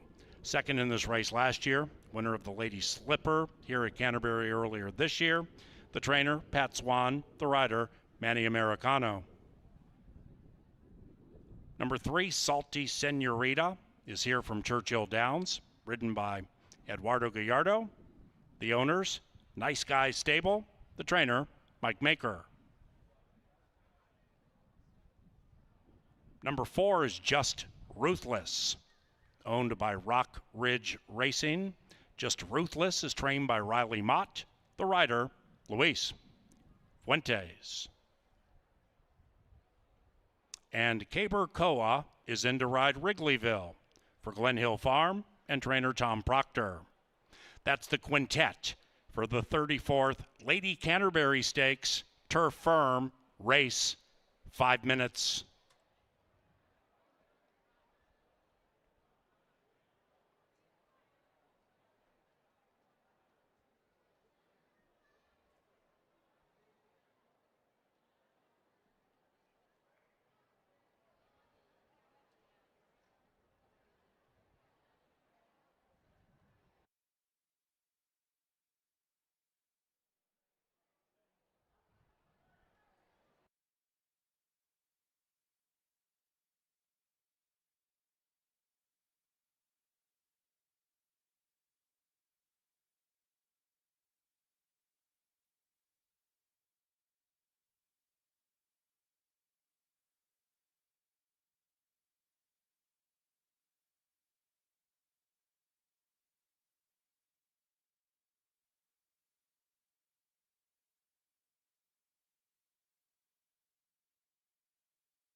Ladies and gentlemen, 2/3 of the Steam team adjacent to the turf course finish line. KG and Angela Herman with some final Lady C thoughts. Well, I think, thanks, Paul. Pace makes the race, right, Ange? Even though it's a compact field, we both look at the race kind of the same way. I'm going to be super curious to see how the jockeys handle the opening maybe half mile, right? You kind of think 47's kind of the benchmark here. I think it's going to be under that, and if it is, I think the horses off the pace have a better chance. No, I would agree with you. And as it looks on paper, it really is a nice setup for Wrigleyville on the outside. I see why she was taking all of the money. She should be able to sit just off Thunder's Rock and Roll and maybe get the jump on any horse who wants to come from the back, like our choice, Just Ruthless. But just seeing how she is coming into this race, seeing how good she looked in the paddock, she just seems to be gaining a lot of fitness in a hurry. And I think that she should be coming late. And she might not be as far behind as she was in her most recent start. I just think that they're going to have to make some decisions early as to how close they are to that pace, like you mentioned. But it shouldn't be too far. I don't think that the group will be too far apart at any point. Might become a bit of a rider's race. And in that case, I'm going to trust Luis Fuentes on here. Yeah, only thing I saw PA in the paddock is I thought our local horse, Thunder's Rock and Roll, looked great on the muscle. She's sharp right now, but she looked warm. And it's a warmer night, which is per usual this time of year for this type of race. But I just think, last year she ran second at a huge price. She's the X factor. She'll dictate what this pace looks like. And the Lady Canterbury, as you know, has brought some big surprises. We'll see if there's another one tonight. Great job, guys. And Thunder's Rock and Roll at 2.5 to 1 has won back-to-back stakes races. The Lady Slipper here on the dirt. Then 6 days later went to Prairie Meadows and won a stakes race there at 5 to 2 and did rather easily. Overall on the Canterbury turf, 5 for 7 in the top 2. That's a local connection. And we on behalf of Canterbury Park, we're just so appreciative that trainer Mike Maker sends horses to the Lady Canterbury quite frequently. He's won it 4 times all the way back to 2013. And no matter really what the purse is, Mr. Maker's always kind to Canterbury, and we're happy that his fillies and mares fit a race like this because they're approaching the gate, and Wrigleyville is 6 to 5.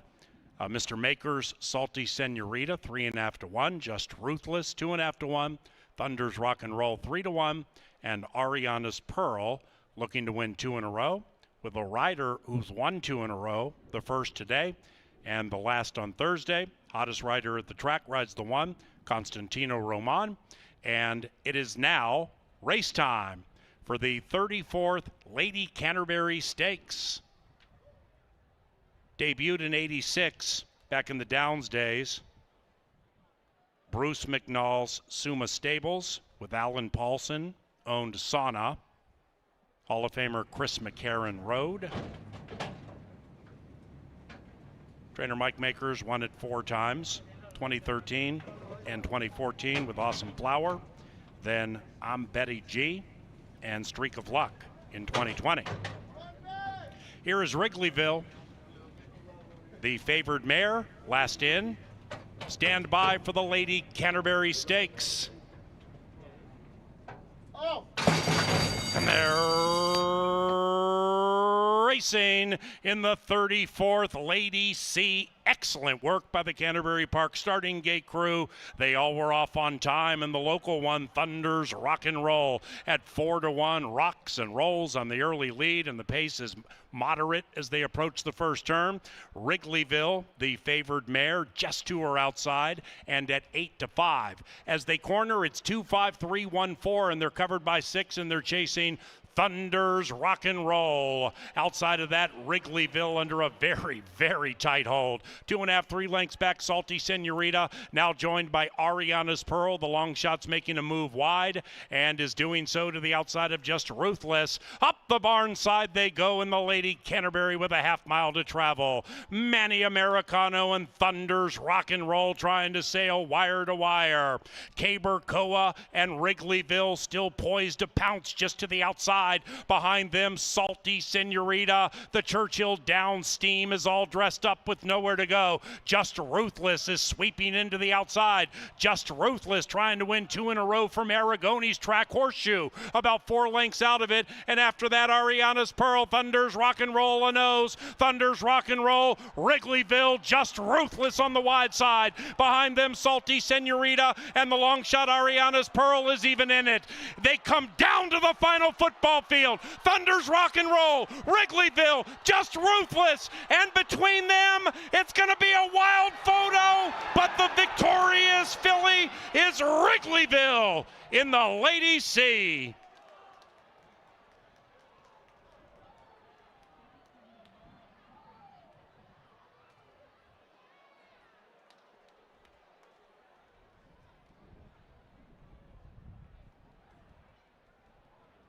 It was a wild one. Photo, 135.66.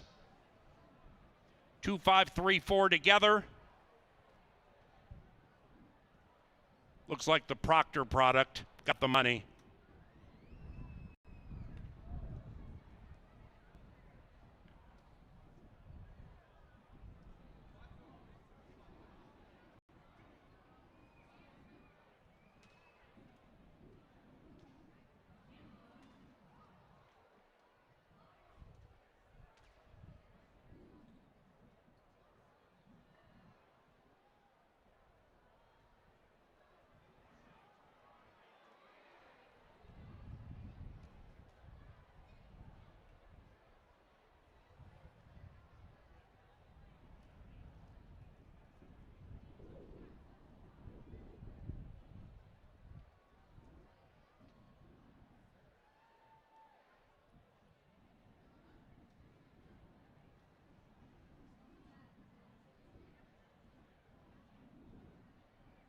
Result of the Lady Canterbury photo shows Proctor was worth the gamble. Wrigleyville first. 5.342.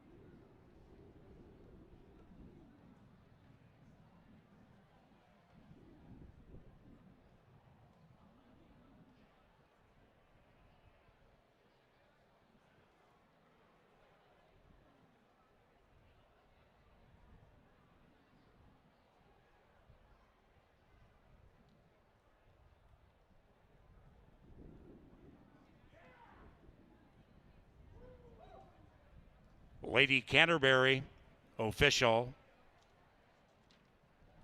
Race 3 is the Curtis Sampson Oaks. Also on the firm turf course. No scratches, no rider changes.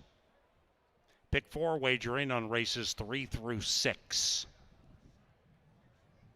That's about 20 minutes from now.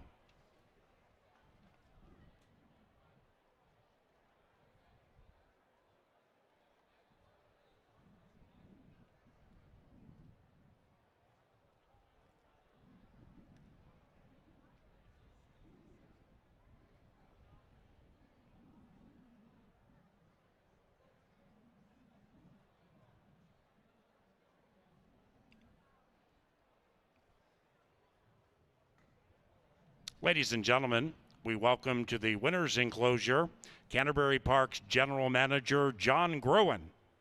John Gruen making the trophy presentation to the winning connections of Wrigleyville, ridden by Caber Koa.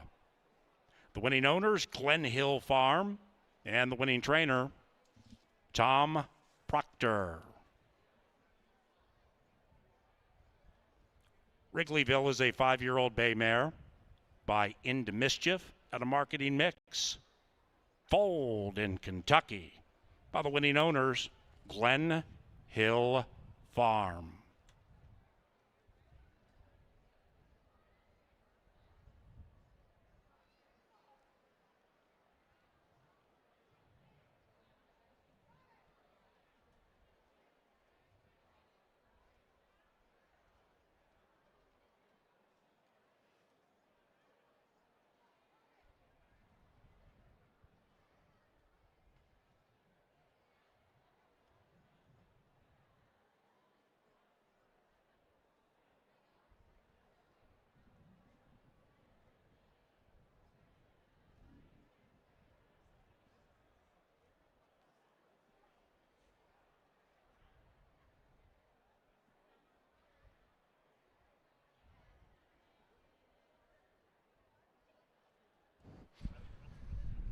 The winning jockey in the Lady Canterbury is with KG. Yeah, Caber Koa here. We watch them all the time, simulcasting places like Florida and New York. First of all, these silks are legendary. Some of my favorite in the game. Glen Hill Farm, homebred. What's it like putting those bad boys on? No, you said it all. I mean, my favorite silks in the game, nothing like them. Legendary. You had a speed horse. You're chasing one of the locals who's very fast. Opening quarter mile was sub 23, but you guys were able to slow it down. How much did that help you when it felt like the field came to get both of your horses turning for home? Yeah, you know, I seen the two other speeds that were in the race. I was just going to play from the break, and we were just to get a perfect stock and trip. She relaxed really well on the backside. By the 3/8, I knew I had the leader beat, but I was just waiting for them, which is sitting nicely. And as soon as I asked her, she responded well. Heck of a ride. Final question. You hadn't ridden her in the afternoon, but you've been on her in the morning, and watching her get her picture taken, she still had plenty of energy. What did you learn about her leading into this race, and how did it help? Well, I learned a lot. I mean, I galloped in Ocala and Glen Hill Farm for a winter, and I got to know all these horses. And yeah, she was coming off a little layoff, you know, coming fresh, and it did her well. Congrats on a great win here in the Lady Canterbury. Thank you, guys. Appreciate it. I love the track. Beautiful track here. It's great to have all the shippers, and the shippers take the first one, guys, in the Lady C.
And they're racing in the 34th Lady C. Excellent work by the Canterbury Park starting gate crew. They all were off on time, and the local one, Thunder's Rock and Roll, at 4-1, rocks and rolls on the early lead, and the pace is moderate as they approach the first turn. Wrigleyville, the favored mare, just to her outside, and at 8-5. As they corner, it's 2-5-3-1-4, and they're covered by 6, and they're chasing Thunder's Rock and Roll. Outside of that, Wrigleyville under a very, very tight hold. 2.5, 3 lengths back, Salty Senorita, now joined by Ariana's Pearl. The long shot's making a move wide and is doing so to the outside of Just Ruthless. Up the barn side they go in the Lady Canterbury with a half mile to travel. Manny Americano and Thunder's Rock and Roll trying to sail wire to wire. Caber Koa and Wrigleyville still poised to pounce just to the outside. Behind them, Salty Senorita. The Churchill Downs steam is all dressed up with nowhere to go. Just Ruthless is sweeping into the outside. Just Ruthless trying to win 2 in a row from Aragoni's track Horseshoe. About 4 lengths out of it. And after that, Ariana's Pearl, Thunder's Rock and Roll, a nose. Thunder's Rock and Roll, Wrigleyville, Just Ruthless on the wide side. Behind them, Salty Senorita and the long shot Ariana's Pearl is even in it. They come down to the final football field. Thunder's Rock and Roll, Wrigleyville, Just Ruthless, and between them, it's going to be a wild photo, but the victorious filly is Wrigleyville.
Stakes race number 2 on the Northern Stars Festival night. Welcome back to the Dark Star Press Box.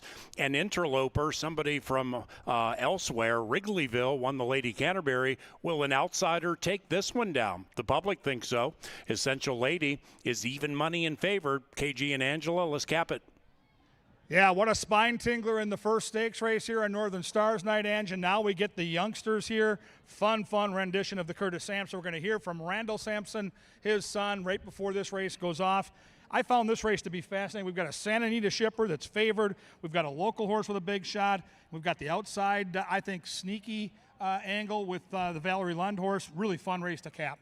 Well, and the Oaks and Derby are going to be a little bit different than like the Lady Canterbury or the Brooks Fields because some of these 3-year-olds just don't have established turf form yet. They've maybe tried it, they've run well over it, but they're not actually determined turf horses yet. So in trying to find something that might be a good price to use in a trifecta, a superfecta, you might consider a dirt horse. Now, I'm going to do that a little bit later in the card. This one, Paul and I agree, but we do have a horse that is a pure turf horse on the inside. This filly has run all 3 races on the grass. Tamarack did get moved up via disqualification last year, and we see how well Nick's Honor, the horse that beat her that day, has come back to do. Now, Tamarack, since that time, has been at Tampa. A couple of races with speed, not as much finish. What do you make of her today? Well, I think on paper, she's a little bit up against it. I mean, I think clearly she'll have to improve. But what I'll say is this. We just watched a race where the ride meant everything on the winner. And you can argue a couple of the horses that didn't win, the ride mattered on the flip side. Turf is where the jockey's responsibilities get magnified. And we call Bridge Mahan the sod surgeon out here because he's so good in spots like this. I can tell you right now, if this horse gets beat, it's not going to be the trip because Bridge Mahan will give her the proper trip inside. Stunning Sapphire is the 2. Nikki Goodwin, Betty Jo Williams. Interesting that they come off the bench for a stakes race. That tells me the horse must be doing pretty well. Well, and she fired pretty well in her first couple of starts. You know, those were last year. But look at these 2 tasks in starts number 1 and 2. Going to the Prairie Gold Lassie, debuting against Stakes Company, and then going a mile on turf in your second start in a $71,000 maiden special weight. No problem at all. She won that day as the favorite, and Stunning Sapphire showed back up here. And, you know, she took on some juveniles on the dirt again. She moved back over, sprinted. If that's not her game, this certainly has been. And you get 7-1 on Stunning Sapphire. But Stunning Sapphire has not been out since that September race. I was going to give her this one. You know, 3-year-olds have targets that span through the summer, and I thought that Stunning Sapphire might get a lot out of this race. Yeah, I think so. Absolutely fits. There's no doubt about it. Has talent. But the next 2 to me, and you can see by our picks, we've got them both in the mix. I think the 3 and 4 are clearly the 2 horses to beat.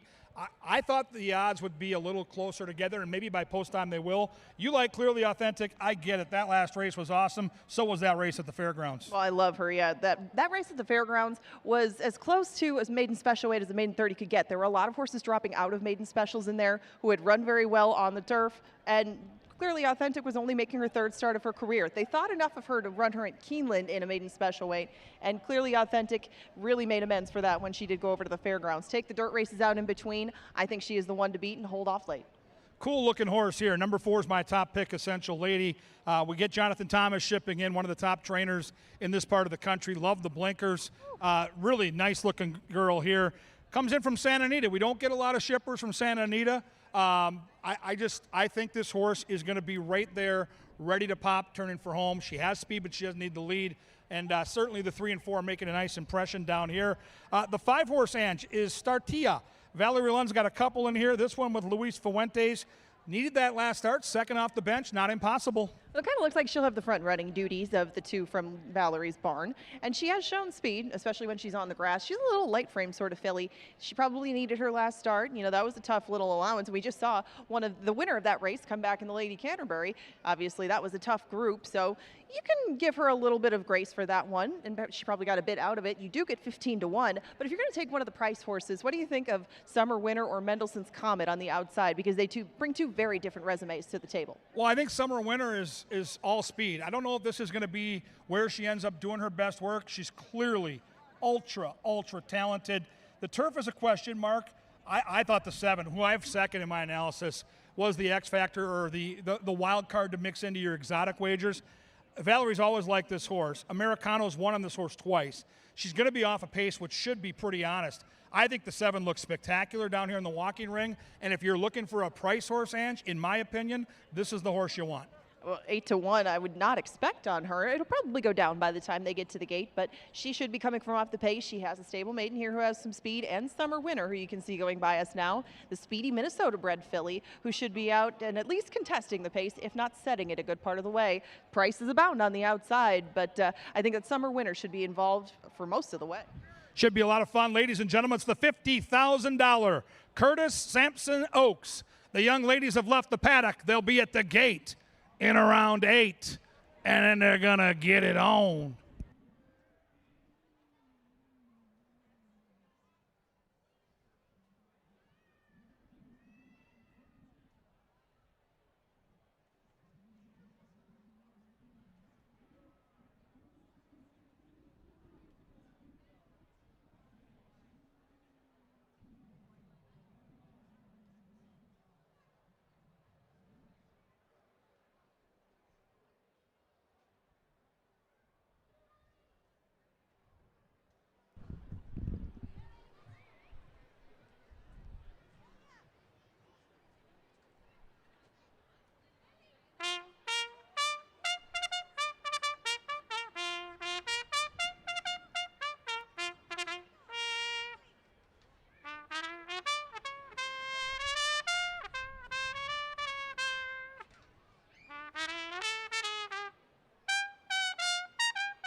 It is the Curtis Sampson Oaks on a firm turf course, and here they are.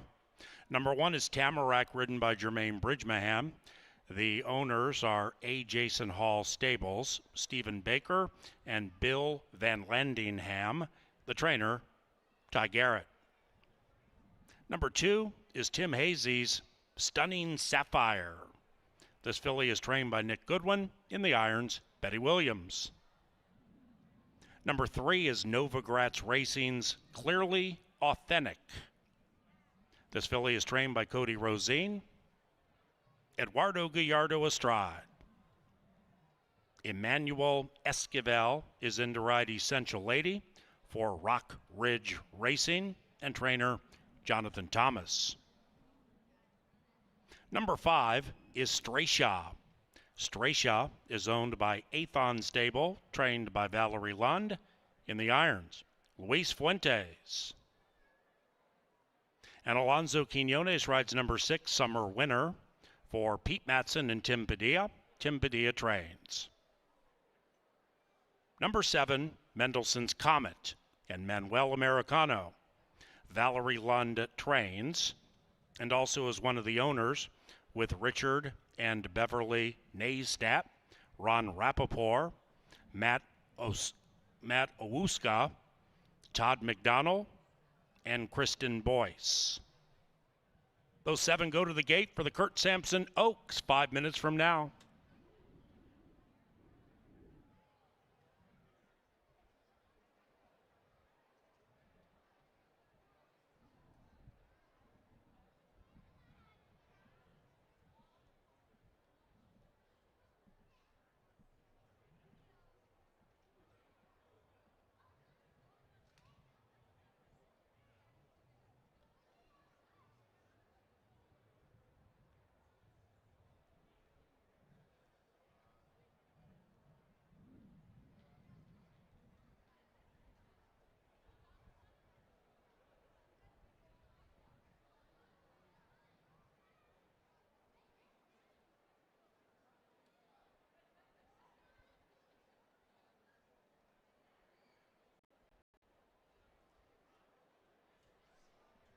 Ladies and gentlemen, directing your attention to TV monitors or the big screen in the infield, this is the 6th running of the Curtis Sampson Oaks, named for the primary founding father of Canterbury Park, Curtis Allen Sampson.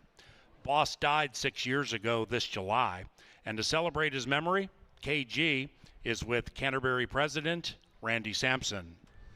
Yeah, the son of the great Curtis Sampson. Randy, we've known each other for a lot of years, and we had a lot of great conversations with and around your dad. What was it about horse racing that he loved so much?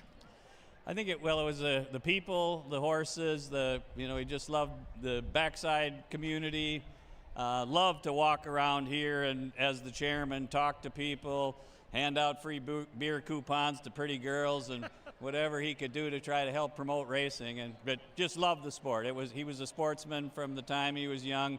He talked in the day about how when he was young he'd listen to the Kentucky Derby on the radio every year, and that's how he got started. But once racing got going here and he got a couple horses, he went in big. Started buying horses, bought a farm, and we had a lot of horses, a lot of fun, a lot of wins over the years.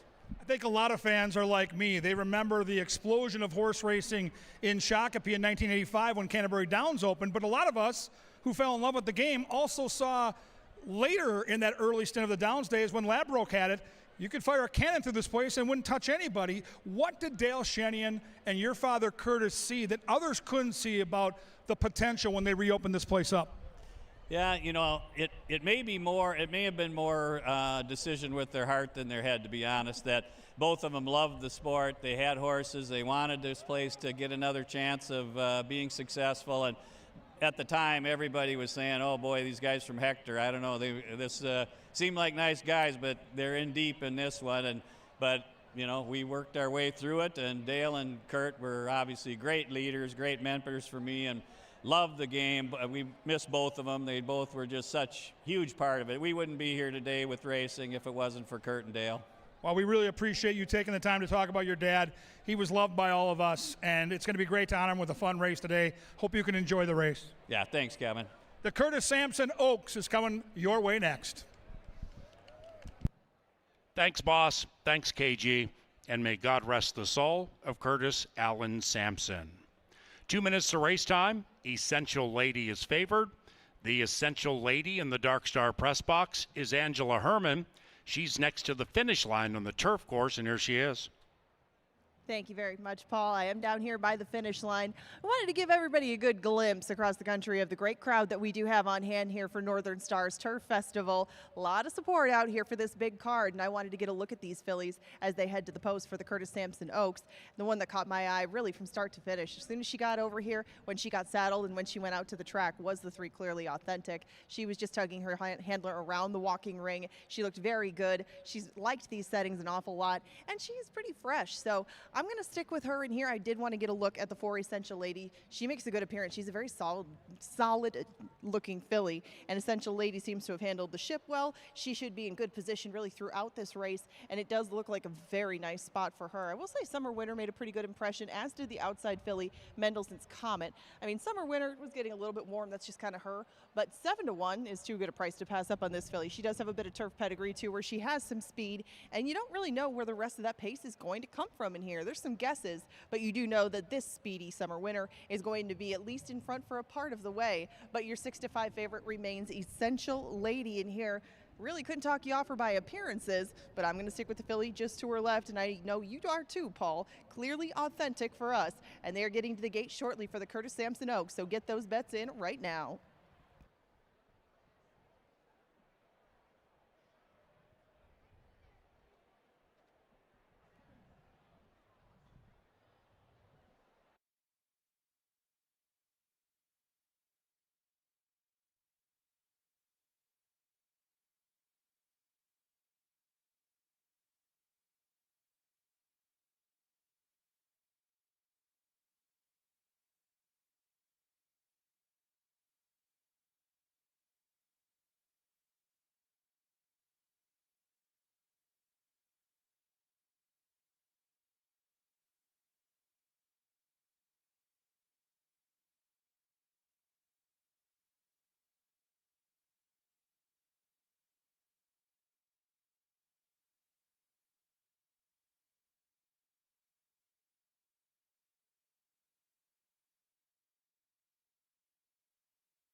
And the horses are approaching the gate.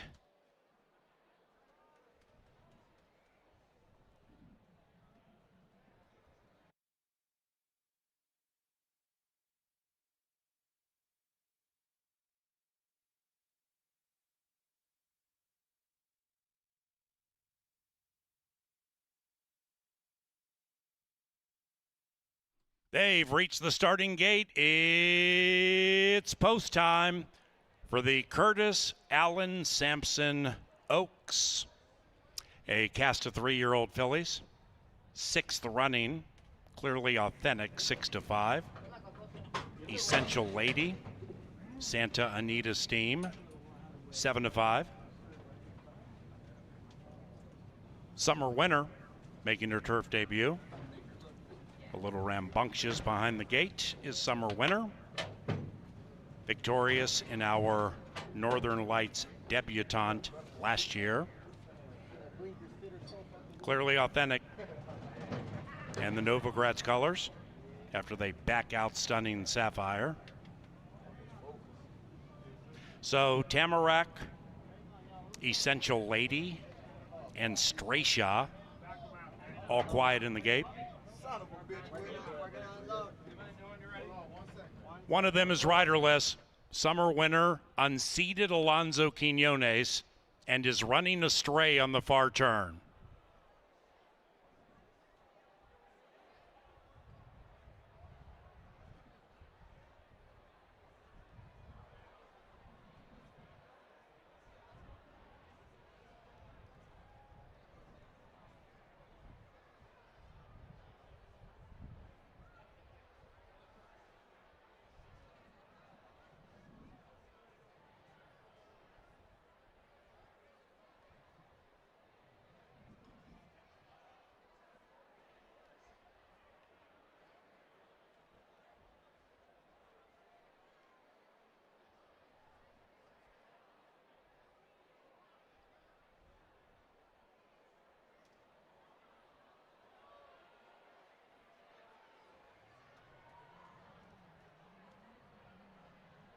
They're taking the gate off the turf course as Summer Winner continues to run astray clockwise.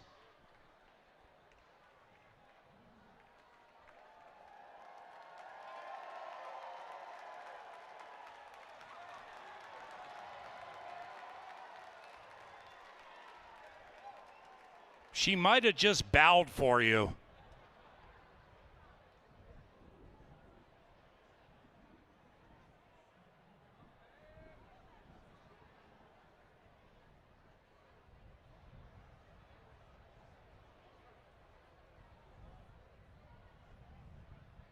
Ladies and gentlemen, we got her.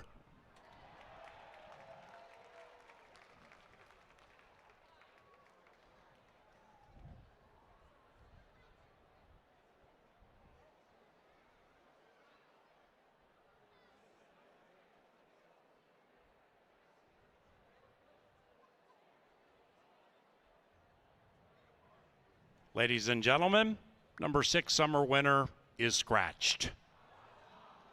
Scratch number 6 Summer Winner from the 3rd. Refunds available for Win Play Show, Exacta Trifecta, and Superfecta wagers involving number 6.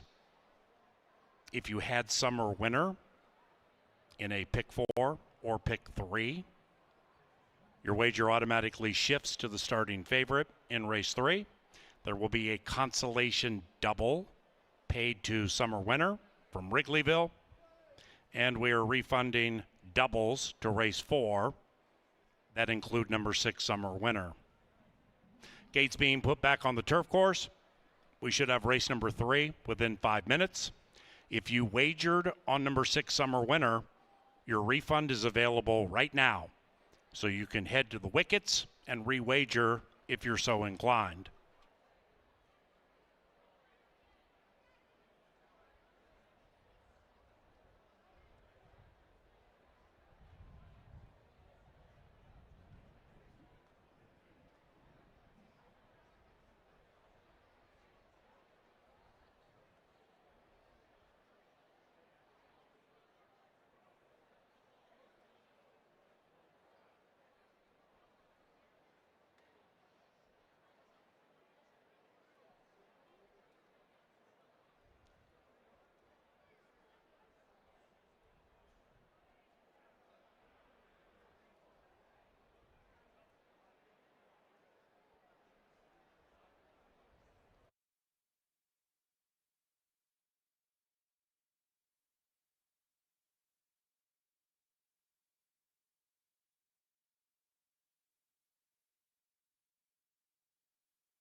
All right, the Phillies are heading back to the turf course. The Kurt Sampson Oaks momentarily.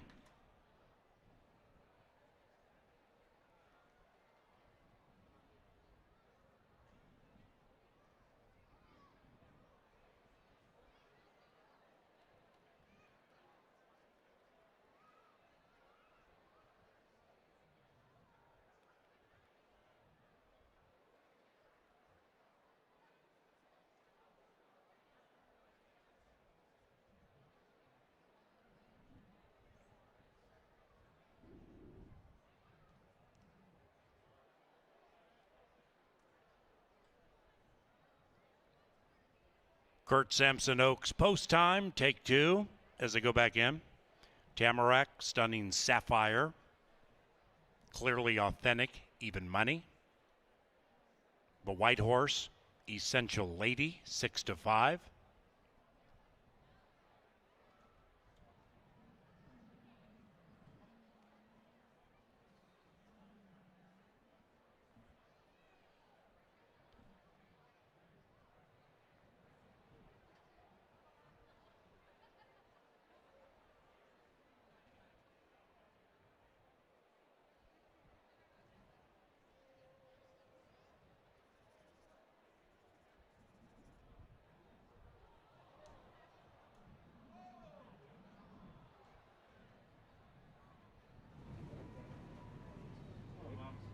Well, that 3 filly tried to get loose, didn't she? Ooh, Stunning Sapphire, ooh.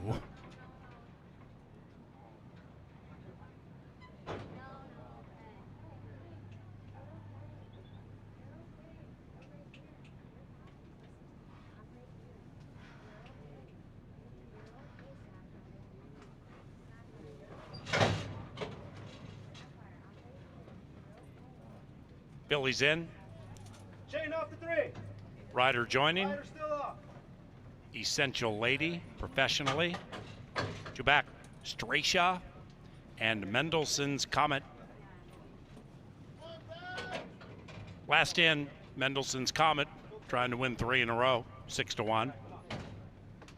Stand by for the 6th running of the Curtis Sampson Oaks. And they're racing. How about that? Coming out fast was Strayshaw at a big number. Strayshaw and Luis Fuentes at 35-1 right to the lead. Then it's Essential Lady, the Santa Anita Steam, just off her flank, about a length from it. Then about 3.5 back to Stunning Sapphire. Stunning Sapphire corners, now 5 out of it, and to the outside of Tamarack. After that, we have Clearly Authentic, and Mendelssohn's Comet is 8 lengths behind Strayshaw. And Strayshaw glides along with a length and a half lead.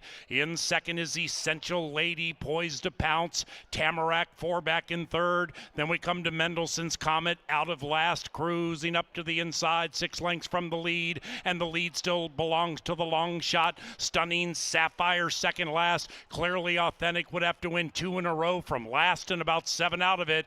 Into the far turn they go, with the 6th running of the Curtis Sampson Oaks being led by a long shot, and it's Strayshaw leading it by 2.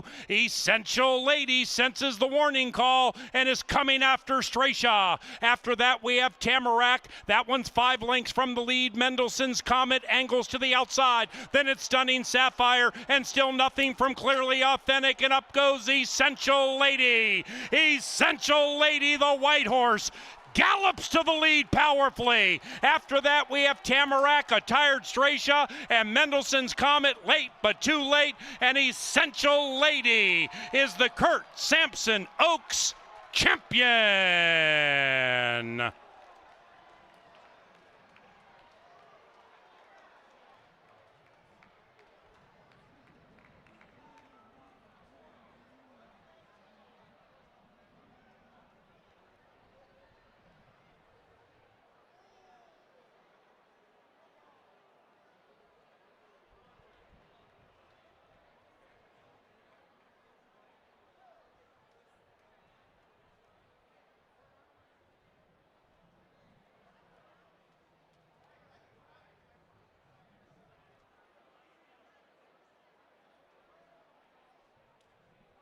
Essential Lady in 136.01. Second, Tamarack at 30-1. Photo for the rest.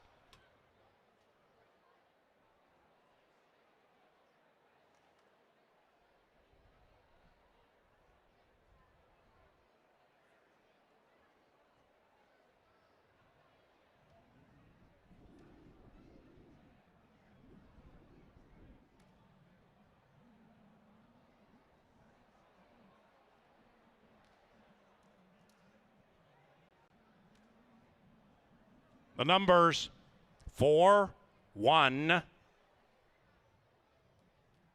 7, 5,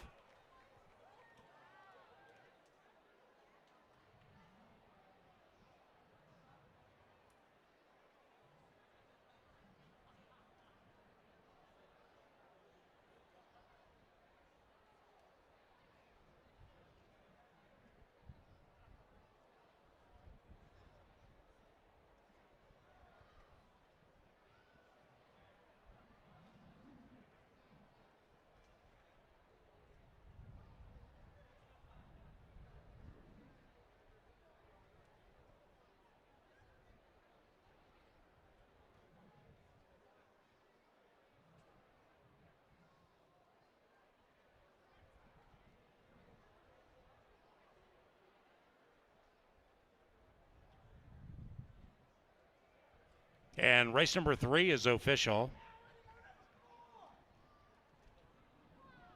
The 50-cent trifecta paid $102.80. 10-cent superfecta $114.09 for a dime. Race number 4 takes us back to a fast main track. No scratches for the maidens. Race 4 is courtesy of Jim Beam Bourbon. Elegant, smooth, refined. We also thank Busch Light, Touchdown Tile, and Old National Bank.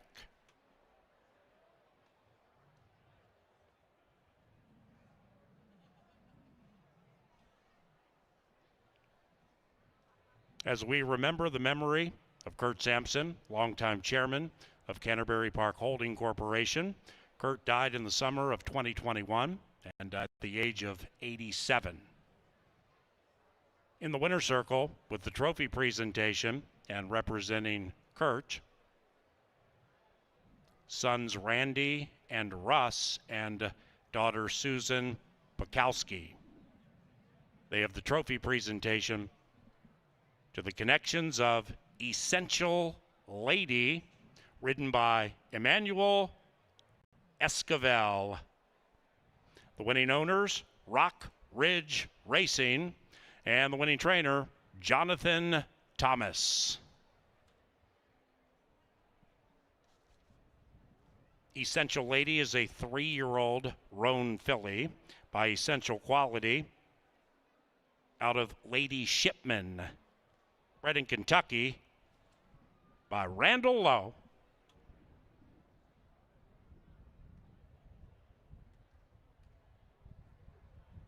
The off favorite was clearly authentic.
The Kurt Sampson Oaks. Let's talk about it from the winner's enclosure. Here's Angela. I have Randall Lowe with me, the owner and breeder of Essential Lady. A very impressive performance in the Curtis Sampson Oaks. Tell us what it's like from your vantage point. We're glad that you're here. What's your experience been like at Canterbury? Canterbury has a lot of nice people, and I'm very thankful and gracious to be here. And take us through the trip with her. From your perspective, was it kind of what you were expecting out of her, or did things come up a little different? Well, when the 6-horse scratched, I figured, okay, someone's going to go and we would lay second. And then closing, and she just drew away at the end. So I couldn't be any prouder. And I mean, you've been involved with this filly right from day one. So how much more special is it to be involved with her with such a ritzy pedigree to her too? Tell us a little bit more about deciding how she came to be with the breeding. She's a half sister to Golden Pal, the stallion, and the old saying is sell the boys and keep the fillies. So that's what we did. So. Well, excellent decision to keep her and to bring her here. Congratulations again on an excellent run by Essential Lady. Thank you very much. All right, she gets it done in the Curtis Sampson Oaks in very impressive fashion. Big Gray in the winner's circle, Essential Lady.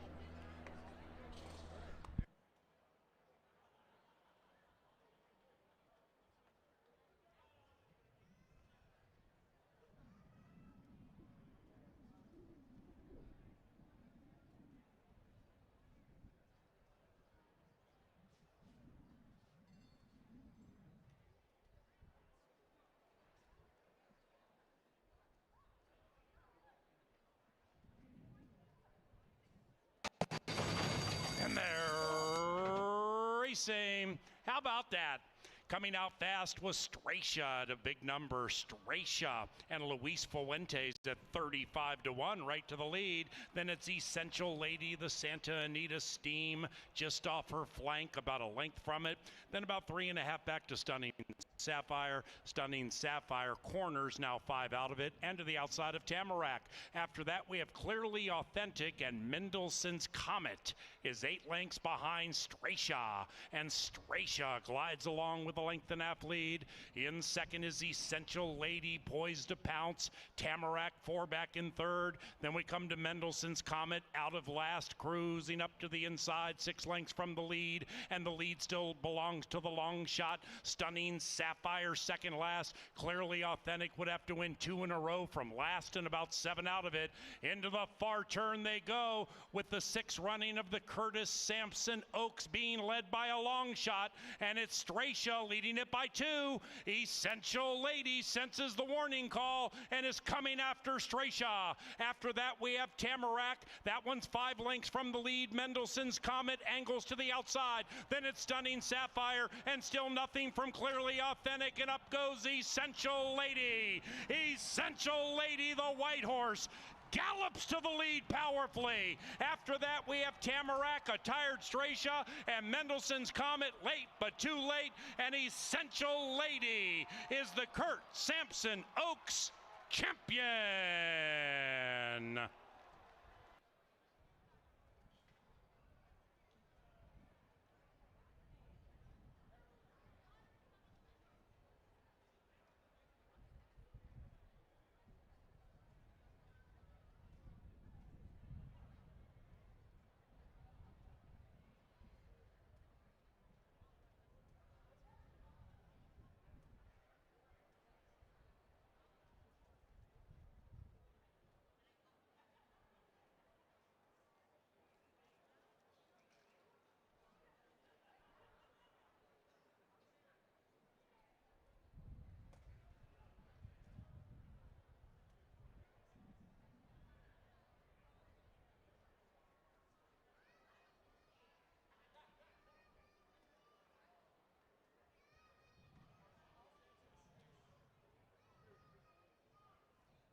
Wow, what a beautiful night for racing. We got a great crowd on hand here. Big contest that Jeff Madej is running, as he is the best in the business at that.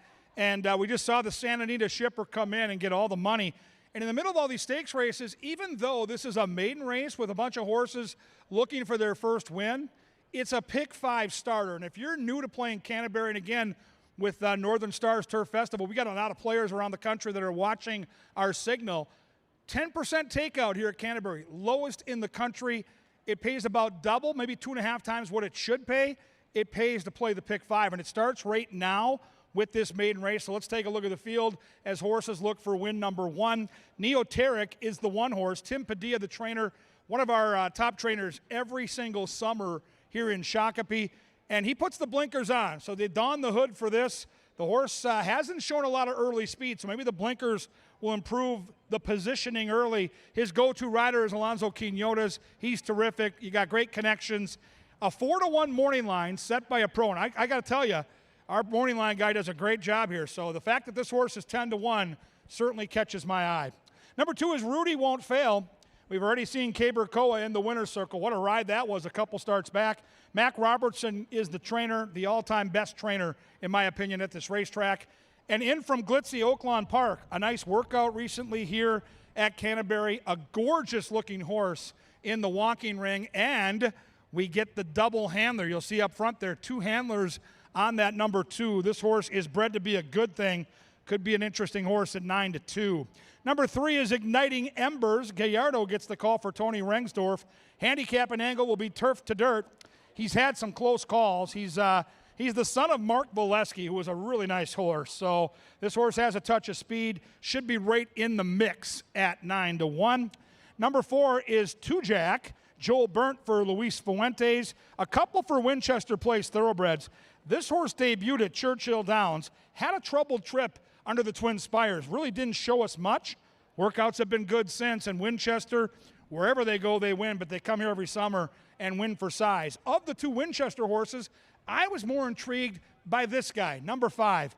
First-time starter, red-hot jockey in Constantino Roman. Loved the workout pattern. I bet his daddy on Derby Day when he was 3, his daddy was Firing Line, and Firing Line ran a winning race.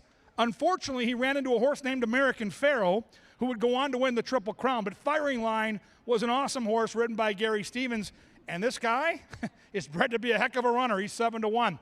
Now, in my handicapping toils for 40-plus years, when horses win and get DQ'd, I normally avoid them because I don't think the storms kind of arise in 2 races consecutively for young, lightly raced horses. But that being said, I fell back into the 6, who won last time on the turf and got DQ'd. But the way he won the race tells me there's still more there. Americano, Mac Robertson. If Calatua runs anything like that race, I just think he's too good. He's a 3-year-old colt. They paid $25 for him. Cloud Computing is his daddy, a really nice horse that Chad Brown trained out east. So I'm going to go with Calatua. I don't love the price at 3-5. On my main pick 5 ticket, he'll be the single. On my smaller ticket, I am going to include the 2 and the 5, who I think have a puncher's chance to upset the apple cart. The pick 5 starts right now, folks. You can't win it if you don't get in it, and they're betting Canterbury tonight. Our most recent race saw $328,000 bet, so the pick 5 is going to be bountiful tonight. And that pick 5 starts inside 9 minutes. The horses leave the tunnel. Soon they'll be on the track, and they'll get the call to the post from Sir Leonard Dykert.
Hey, Canterbury, make some noise. T-shirts are going to be flying into the crowd.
There at the starting gate, it is now post time. Maidens going 3/4.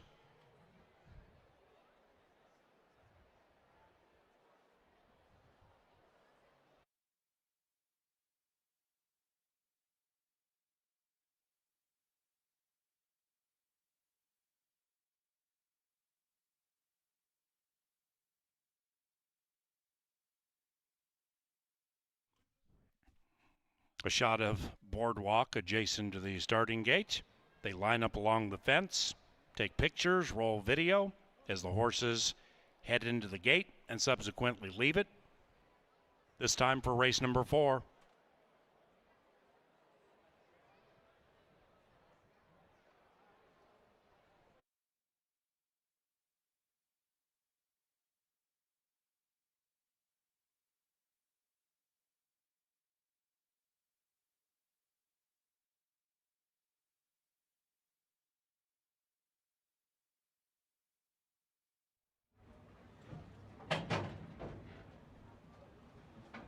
Neoteric, Rudy Won't Fail, Igniting Embers.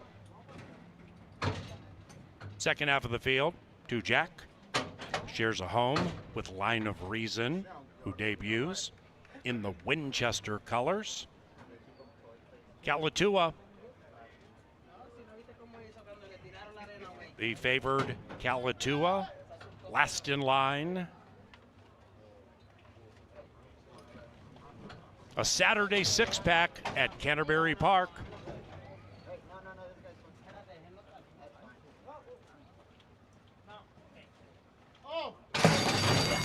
They're racing.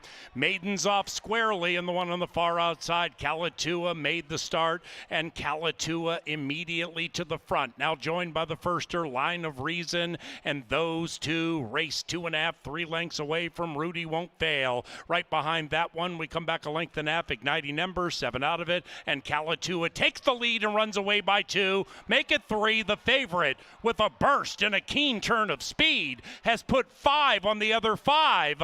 After that, we come back to Igniting Embers, second last, and the one in last is 2 Jack. They're approaching the top of the stretch, and Kalatua and Manny Americano still show the way, handheld round about the quarter pole. Kalatua so far in a 1-horse race. Rudy Won't Fail still in second, Line of Reason back in third. Then it's Neoteric closing up on the inside. After that, Igniting Embers and 2 Jack. Kalatua slowing down with 150 to go, but doing so with a healthy lead, and Kalatua has run them into the ground. Nice effort by Rudy Won't Fail, but it will only be for second. Kalatua first, 6-2-1 in race 4.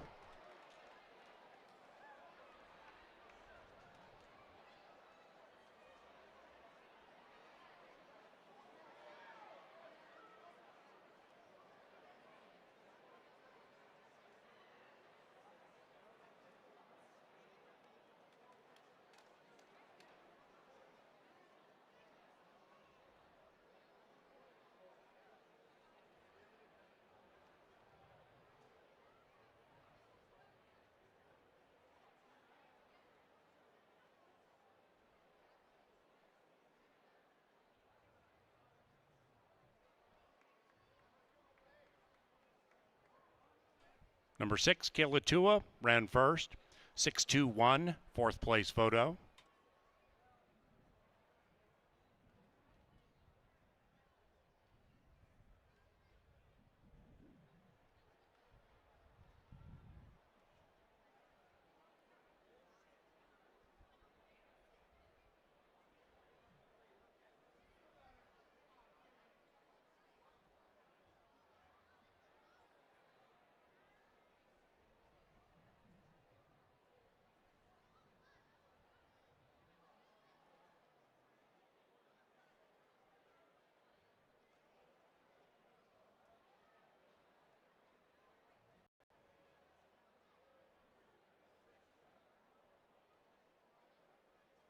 Line of Reason 4th.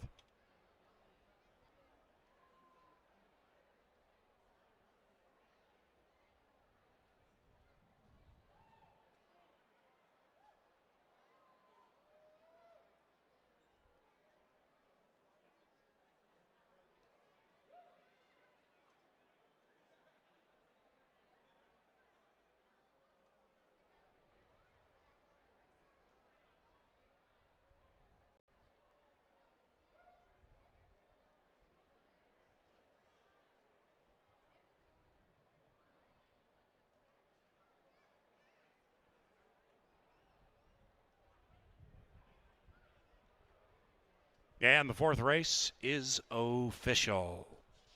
Race number 5 is the Canterbury Derby on the firm turf course. No scratches. Race time 23 minutes away. And to the winner's circle, Calatua and Manny Americano. The winning owner, John Mentz. And the winning trainer, Mac Robertson.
Racing.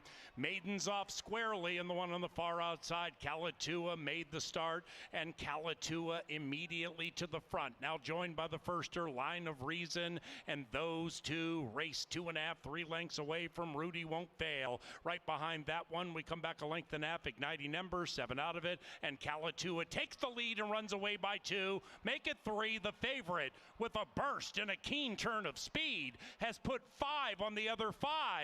After that, we come back to Igniting Ember, second last, and the one in last is 2 Jack. They're approaching the top of the stretch, and Calatua and Manny Americano still show the way, handheld. Round about the quarter pole, Calatua so far in a 1-horse race. Rudy Won't Fail still in second, Line of Reason back in third. Then it's Neoteric closing up on the inside. After that, Igniting Embers and 2 Jack. Calatua slowing down with 150 to go, but doing so with a healthy lead, and Calatua has run them into the ground. Nice effort by Rudy Won't Fail, but it will only be for second. Calatua first, 6-2-1 in race 4.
A compelling edition of the Canterbury Derby is coming up. This is the 15th running. Take a look at the win odds. The favorite is 2.5 to 1. This race last year was won by Sushi Man in very impressive fashion. We'll see him next race in the Brooks Fields. But first, 13 minutes from now, the Canterbury Derby. Kevin and Angela here to handicap it. Yeah, thank you, Paul Allen. A lot of reasons to be excited about this Northern Stars Turf Festival card. But Ange, the fans out there bet $90,000 into our Pick 5, and the next 3 races, kind of the meat of the sandwich of this Pick 5 bet, are all great stakes races, including this one. I found this one to be impossible. I used 5. I probably could have used 6 or 7 on my ticket. How did you look at the race as far as the depth goes in like a Pick 5? This is a very deep group, and you can tell that these are 3-year-olds that might be a little bit more established on the turf course than maybe their female counterparts that we've seen. And you can see a couple from Lynn Rarick's barn, I thought were the 2 that were kind of the horses to beat, but we've only seen Nick's Honor this season, and I know that you guys like him. Mr. Mo's Magic had an excellent spring down in Florida, but I was looking for just the horse right now, the one who might be running right up to his peak effort.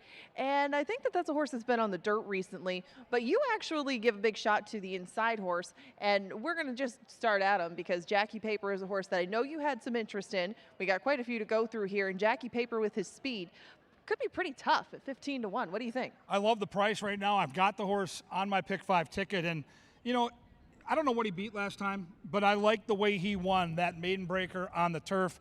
Before that, he was knocking heads with Halo Music and some really good ones, including the horse we just saw win this most recent race, race 4, Calatua.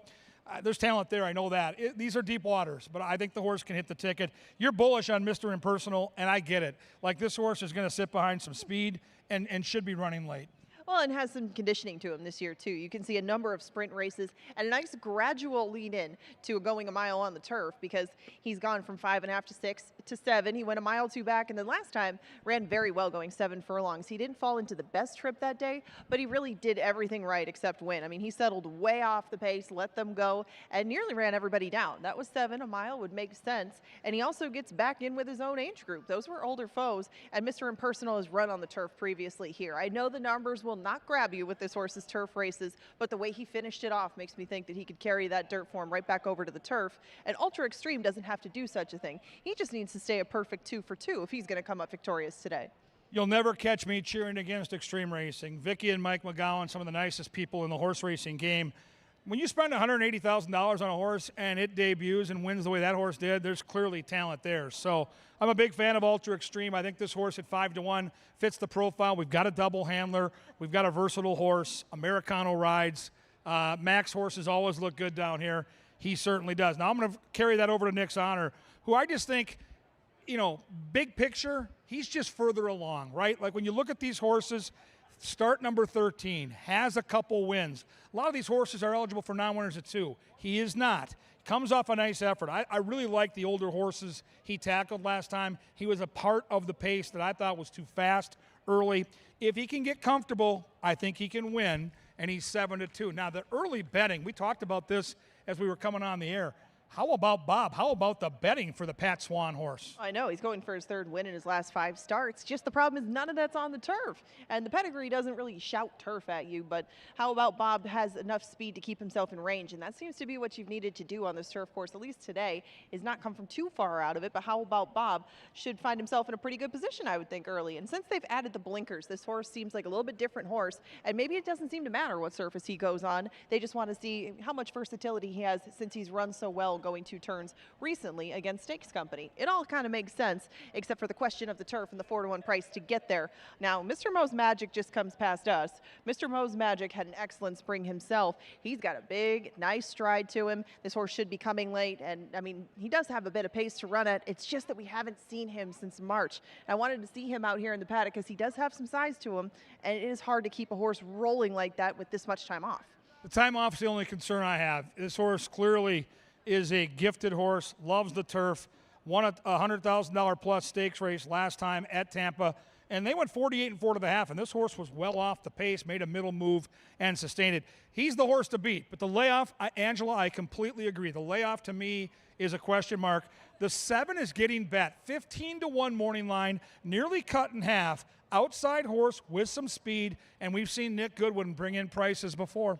And there were a couple of big scratches out of that maiden win that really helped him along on the front end. You know, he just had a good journey. You know, Manny Americano took the heads up move and put him on the lead, and Mo Beach time was rationed perfectly. He used his speed on the front end and handled our turf course beautifully. Now from the outside, he should be able to decide if he wants to go and take the lead. He can do that. If he'd like to sit just off it, wow, whew, those came on with a bit of a surprise. But Betty Jo Williams will be in the saddle, and she's ridden him a number of times before. I would expect them to get right into it from the beginning, wouldn't you? I absolutely think that outside post is going to force the hand a little bit. They're going to have to go. Really a fun race to handicap. And folks, if you're enjoying the handicapping process with us, why not play the pick four? Even if you're alive in the pick five with the 1-9 shot, take a swing at the pick four. 3 of the 4 races in this sequence are great stakes races. I found this one to be the hardest of all. The handicap, there you see the selections from the experts in the press box, and very split as you would expect. It is the $50,000 Canterbury Derby coming up and coming at you next.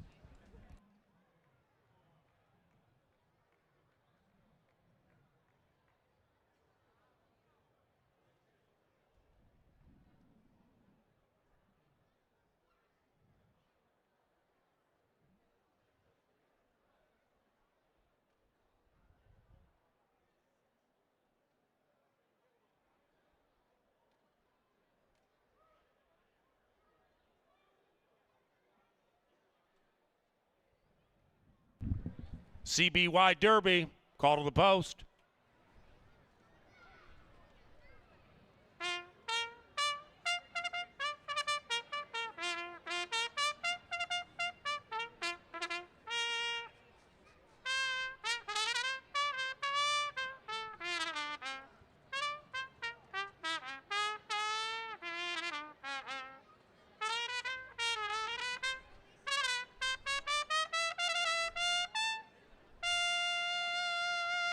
Here they come, heading to a firm turf course for the 15th Canterbury Derby.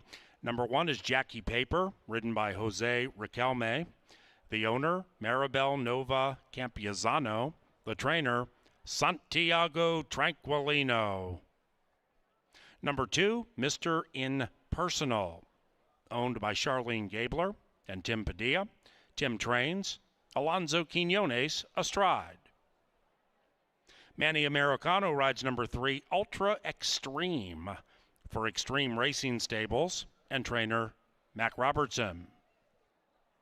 And number 4 is Nick's Honor, owned by Ray Hulsman and Keith Anderson. Lynn Rarick trains Nick's Honor. Eduardo Gallardo rides. And Fausto da Silva guides number 5, How About Bob? How About Bob is owned by Pat Swan and Bob Lewis. Patrick Swan trains. Lynn Rarick also has number 6, Mr. Mo's Magic. This one is also owned by Ray Hulsman and Keith Anderson. Constantino Roman astride. And number 7 is Mo Beach Time and Betty Williams for Thunderstride Racing and trainer Nick Goodwin. Those 7 go to the gate for the 2026 Canterbury Park Derby. Pick 4 wagering for 50 cents on the final 4 live races today.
Mr. Mo's Magic still favored in the 2026 Canterbury Park Derby. They're about ready to head to the gate as we head down to the finish line. Angela and KG. Yeah, and I think that's the horse to beat. We talked about it in the paddock. The question mark is the layoff, and if the horse doesn't bring his A game, this Canterbury Derby could be wide open. We both like other horses, and I do think that the 4-horse with the experience has a shot, but take us through what you saw as the horses warmed up here. Well, as they were coming out onto the track, I was trying to see who was going to behave because Ultra Extreme last time didn't want to go with the pony, didn't want to go in the gate, and won very impressively anyway. None of those antics seem to show up today, and I haven't got to look at him over there. We'll keep an eye on him at the gate, but this is something that you deal with lighter raced horses. Sometimes they're learning their lessons as they go, and he is still taking some money. My horse is not taking money, but yours is currently at 5-2, and you talk about all the experience he has and the professionalism and the speed, and I can see why he is taking quite a bit of money, nearly the same price as his stablemate. Yeah, I think the pace always matters so much on the turf, and you're right. Nick's Honor has the natural speed to give himself a pretty fair trip. If nobody else wants to go, he can inherit the lead. But back to Ultra Extreme, I remember that race debuting and the antics before it. Horse made a great impression. The 3 made an unbelievable impression in the paddock. So did the 7, Mo Beach Time, who on paper I thought was maybe a little bit up against it. Nick Goodwin had that horse looking fantastic.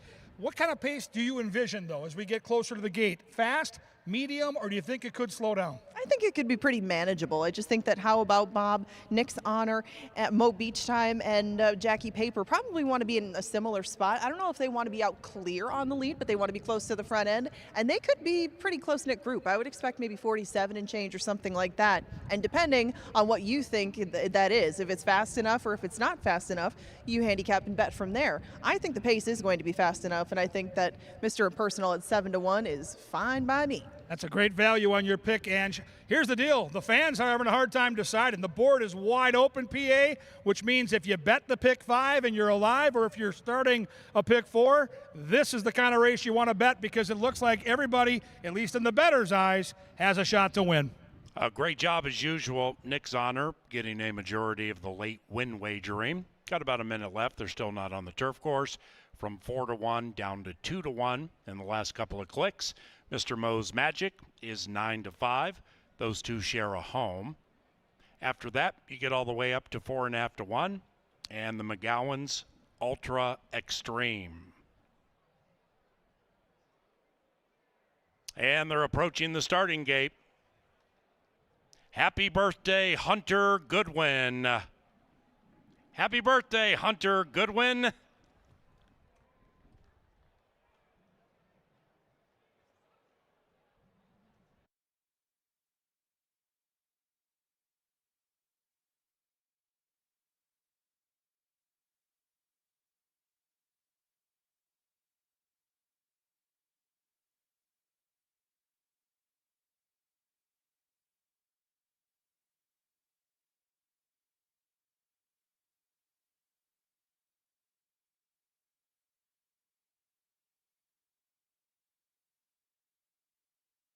They've reached the starting gate. It's post time for the Canterbury Derby.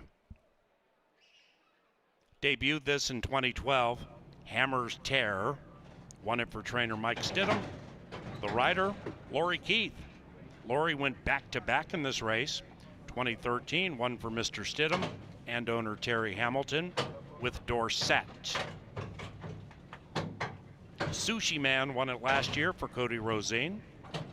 And Sushi Man runs in the next race, the Brooks Fields. Jackie Paper, Mr. Impersonal, therein. Nick's Honor, How About Bob in his turf debut. Mr. Mo's Magic, looking a picture of beauty.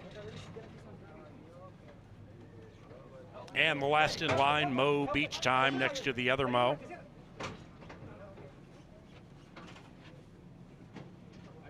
'15th running of the Canterbury Derby.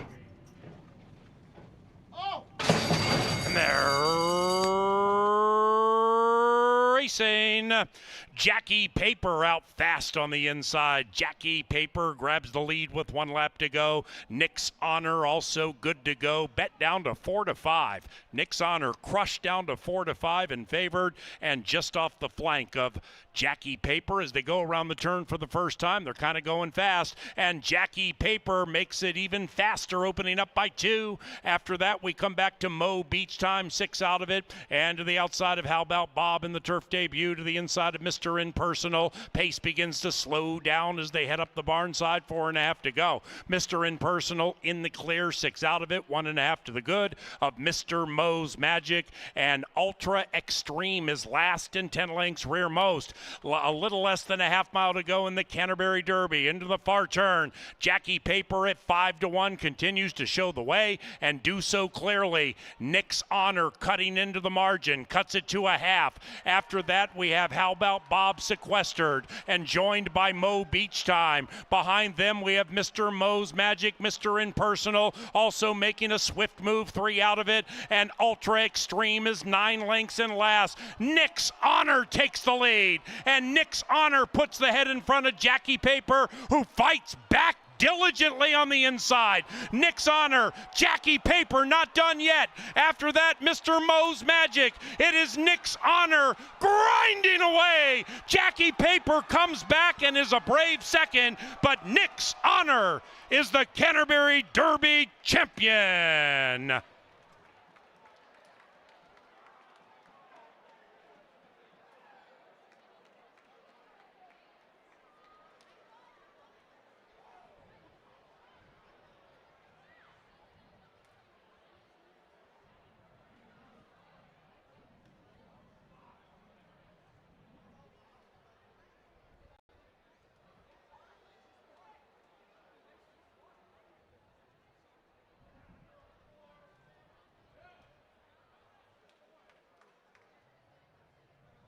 Number 4, Nick's Honor in 136.18. Number 1, Jackie Paper. Excellent effort for second. A photo required for the rest.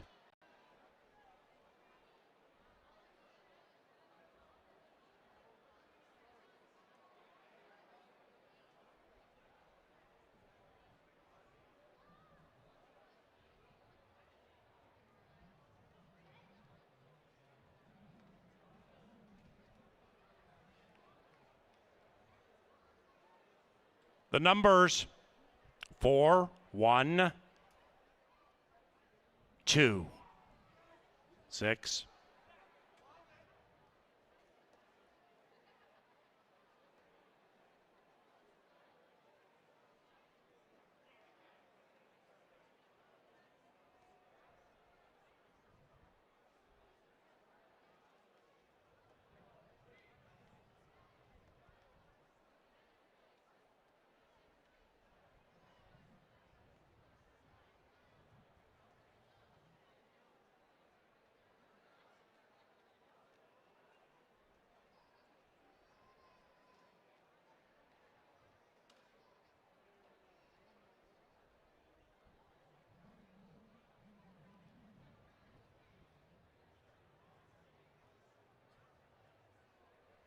The Canterbury Derby is official.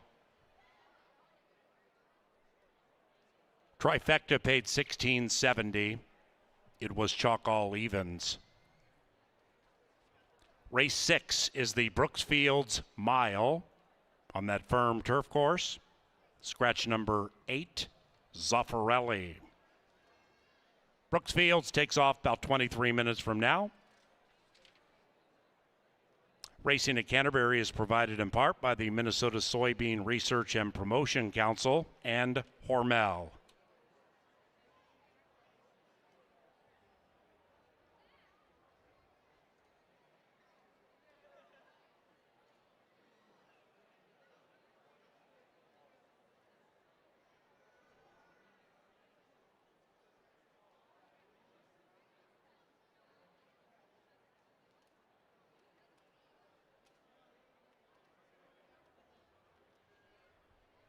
Eddie G wins his second Canterbury Derby.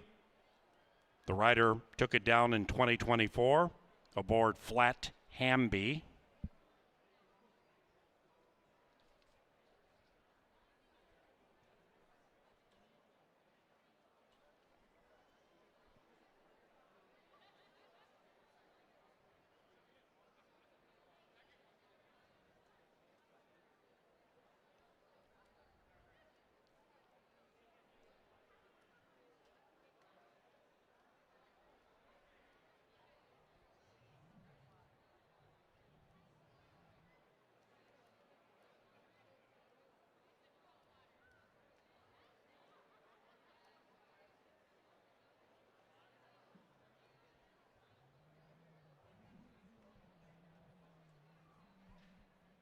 Canterbury Park welcomes to the winners enclosure to make the trophy presentation to the winners of the 15th Canterbury Derby. It is our president, Randall Sampson. Randall Sampson with the trophy presentation to the connections of Nick's Honor and Eduardo Gallardo. Nick's Honor is owned by Ray Hulsman and Keith Anderson, and the winning trainer, Lynn Rarick. Nick's Honor is a 3-year-old bay son of Nick's Go out of Pure Elation, bred in Kentucky by Pollock Farms.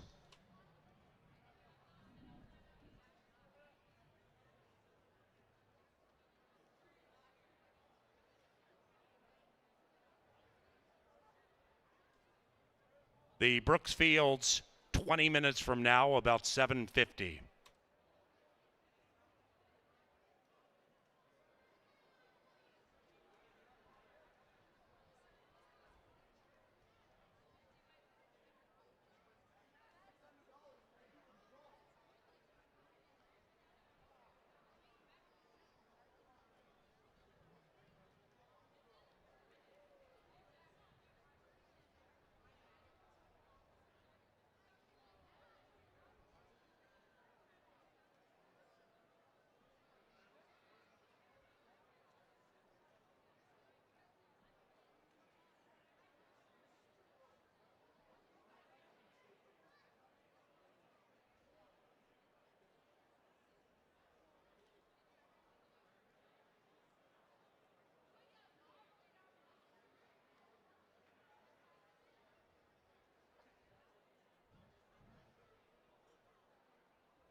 To the winner's enclosure, and the winning trainer, Lynn Rarick, is with KG.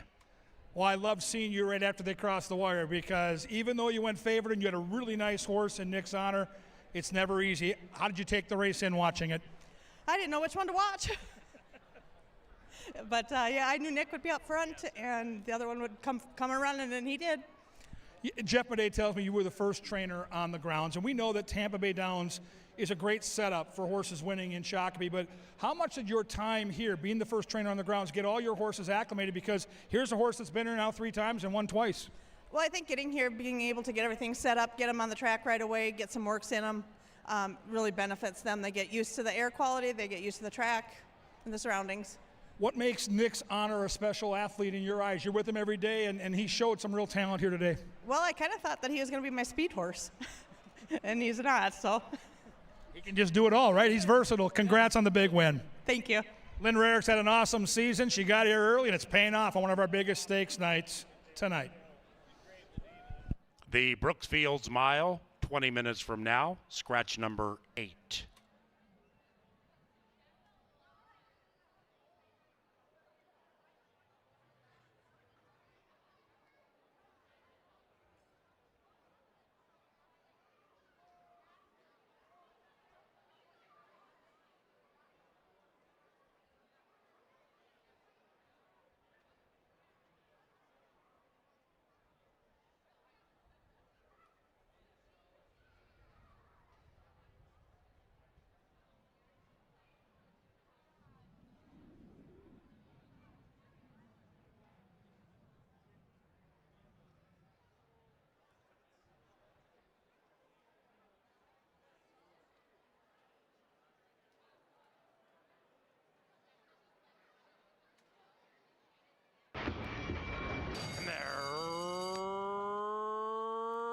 Racing.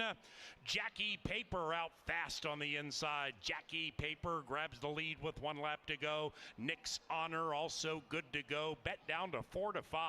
Nick's Honor crushed down to 4-5 and favored, and just off the flank of Jackie Paper as they go around the turn for the first time. They're kind of going fast, and Jackie Paper makes it even faster, opening up by 2. After that, we come back to Mo Beach Time, 6 out of it, and to the outside of How About Bob in the turf turf debut to the inside of Mr. Impersonal. Pace begins to slow down as they head up the barn side. 4.5 to go. Mr. Impersonal in the clear, 6 out of it, 1.5 to the good of Mr. Moe's Magic, and Ultra Extreme is last and 10 lengths rearmost. A little less than a half mile to go in the Canterbury Derby. Into the far turn, Jackie Paper at 5 to 1 continues to show the way and do so clearly. Nick's Honor cutting into the margin, cuts it to a half.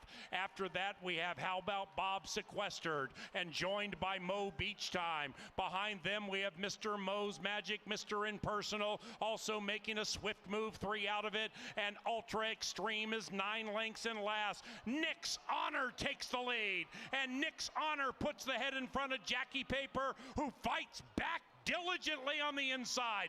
Nick's Honor, Jackie Paper not done yet. After that, Mr. Moe's Magic. It is Nick's Honor grinding away. Jackie Paper comes back and is a brave second, but Nick's Honor is the Canterbury Derby champion.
The Brooksfields Mile is next. Welcome back to the Dark Star Press Box. I don't know about Kevin and Angela, but into the Northern Stars Turf Festival, this one excited me most. Tonka Warriors favored right now. Just won spectacularly on this course and at this distance. Frosty View is our reigning horse of the year, and Sushi Man looks to win 2 in a row, and he was great in his last start. This is a toughie. Let's handicap it from the paddock. KG and Angela. Yeah, there's a lot of meat on that handicapping bone, no doubt about it. And we've talked a little bit here this afternoon about Tonka Warrior and how well he ran last time out. We've talked about the likely pace setup. There's no guarantee, right? I mean, we know that Frosty View's fast. We know that Sushi Man is fast. We don't know how good they'll be tonight. They probably both needed their last start. They're super talented. But, man, I had a good time handicapping this race, Ange. I know it, and coming up with the different scenarios that could unfold was the puzzle. Because, you know, you do have horses that are a bit more fit now. They could carry their speed a bit further. Somebody could get clear. It's just dependent on how you see this and really how you wanted to handicap our turf. And it's been a bit more fair, I would say, in recent times. Horses used to have a little bit of trouble coming from off the pace. I don't think that's as much of an issue anymore, and that might help Tonka Warrior even more than it has in recent history. I mean, he came up so impressively in that last start. He beat the competition that he'll have to beat in here, and he draws the inside. I mean, it's just a matter of a way through for him. I can understand why the price is what it is. You and I both like this horse, but do you have anything else that you'd like to add for the inside running Tonka Warrior? Well, my biggest question mark was the jockey situation, because he won stylishly with Eddie Gallardo last time, and I get that Manny Americano's been the hottest jock at the track in the first 5 weeks, so there's no shade being thrown here, but I don't know who, again, that's the story that we don't get in the racing form we handicap. Did Eddie G pick another horse because he's riding a really nice horse, or did Mac want to go a different direction? I don't know. All I know is Tonka Warrior's going to get a good setup. The pace is going to be fast. He's going to be inside. He feels like the horse to beat. I love the horse, and I think he's ultra talented. Now, the 2 Shankopotamus has the sod surgeon, beat Allowance Company last time out, but that 59 Beyer speed figure, that'll have to improve significantly to contend with these. Well, yeah, they both get rider changes off a win. That's kind of unusual, isn't it? But I guess, you know, Americano's riding a lot for Mac Robertson, and Tonka Warrior is a horse who's been ridden by a number of riders. I mean, you look up and down his past performances. Maybe he's a pretty straightforward horse to ride, so just whoever they can get in there, they will. And he's been riding for the barn, so why not? But Bridgemahan is going to be on Shankopotamus, like you mentioned. And this is another horse who would benefit from it getting hot and heavy up front, just like the Rail Runner. And Shankopotamus, I think, would get a pretty similar trip. Their prices will not be in the same neighborhood, though, as right now they are 13-1 and 9-5. But Shankopotamus is trying to do 2 in a row, I guess at a discount, because you got 20-1 on him last time. But I would anticipate he does get a pretty similar run, has to run the race of his life, but why couldn't it be tonight? This is only start 5 of the year, and that's the same thing that goes for rocking his socks off, but this is only start number 2 on the turf for that one. Yeah, and I got to tell you, if you look at the turf race he ran, Angela, back in September at Kentucky Downs, where they ran a maiden special weight, for $178,000. No big deal. And this horse was doing the dirty work through a 45 and change half mile. There's talent here. Rocking his socks off, has muddied up form, ships in from Prairie Meadows where they don't have a turf course. I'm not saying he's, going to win the race, but if you're going to build a Trier Super, I've seen worse shots in the dark. For his Frosty View, we know how talented he is. He ran a nice race last time, but a race that's not going to win this one. Jeff Madej says he'll be more fit. I agree. He'll be better. I agree. What's the scenario, though, with the outside speed from the Sushi Man? Well, that will be the question. Can he clear Sushi Man? Does one decide they want to just sit right off the other? Maybe they clear off from the rest of them and make a race of their own that doesn't have the most testing pace.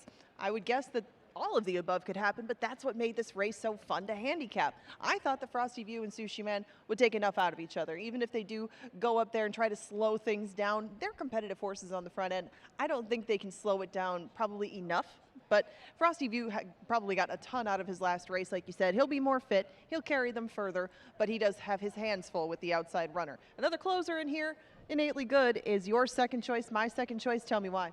Well, he ran a decent race last time. He's a closer. We both have him in the mix for that reason.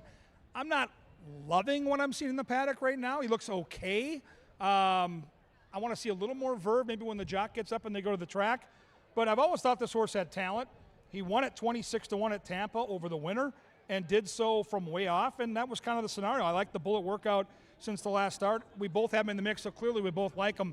6 Dual Monarchy. Mouse is bullish on this horse hitting the trifecta. I don't disagree. That good-looking gray can get a little slice here, I believe. Well, if I was Kelsey, I'd probably get aboard him too. She did ride Shankopotamus last time to victory, but Dual Monarchy has been in this barn for quite a while, and he is such a trier. I mean, they're a team, and Dual Monarchy should probably keep himself close in the pace, I think. Coming off those shorter races, hasn't tried the turf in a while, hasn't been much of a turf horse, but Dual Monarchy is going to give it another go because he is in such good form right now. 11-1 the price on another speed factor and Silent Runner. This one is going to make his first start on our turf, though, and he's made quite a winter for himself down at Turf Paradise. Yeah, he's faced some really good horses. Tried Stakes Company last time. Hit the board running third. He's got speed but doesn't need the lead. Makes a good impression in the paddock.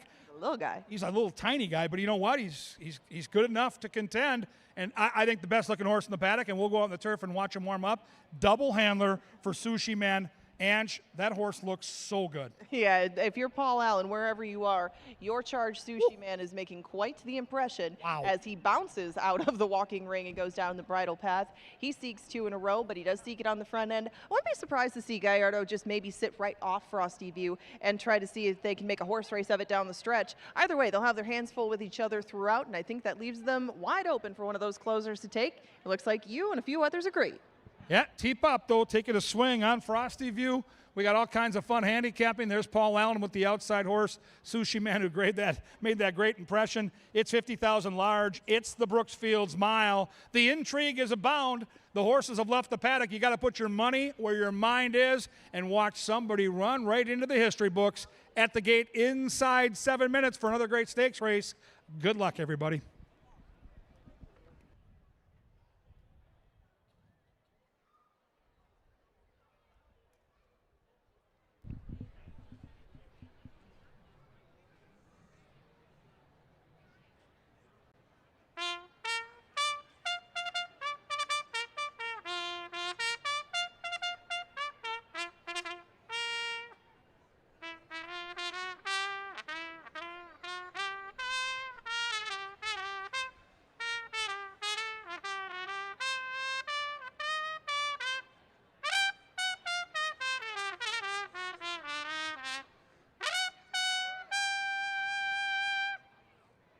Call to the post brings them onto the track, then the turf course for the Brooksfields Mile. And here they are.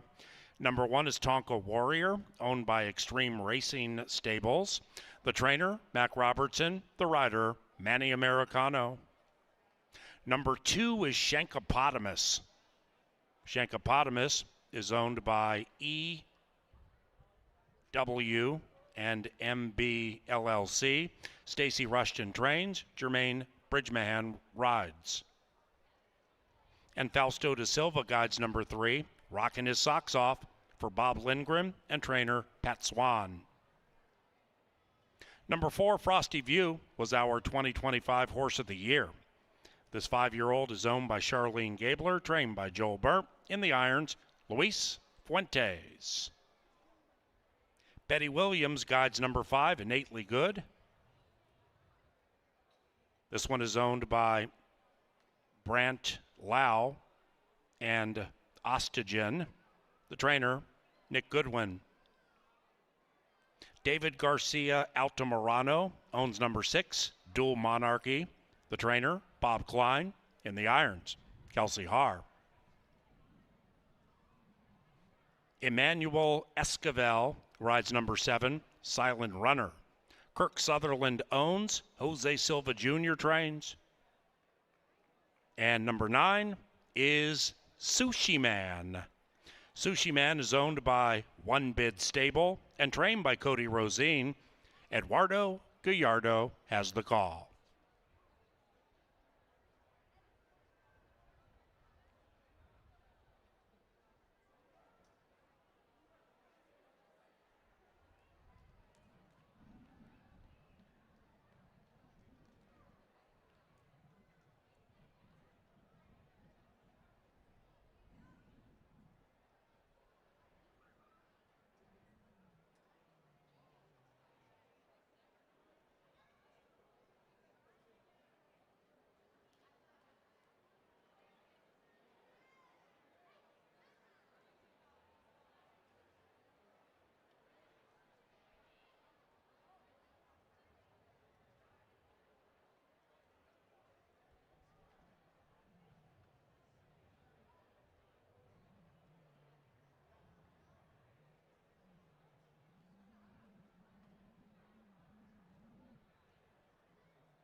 Ladies and gentlemen, directing your attention to the big screen in the infield, Brooks Fields was a graduate of Washburn High School and Yale University.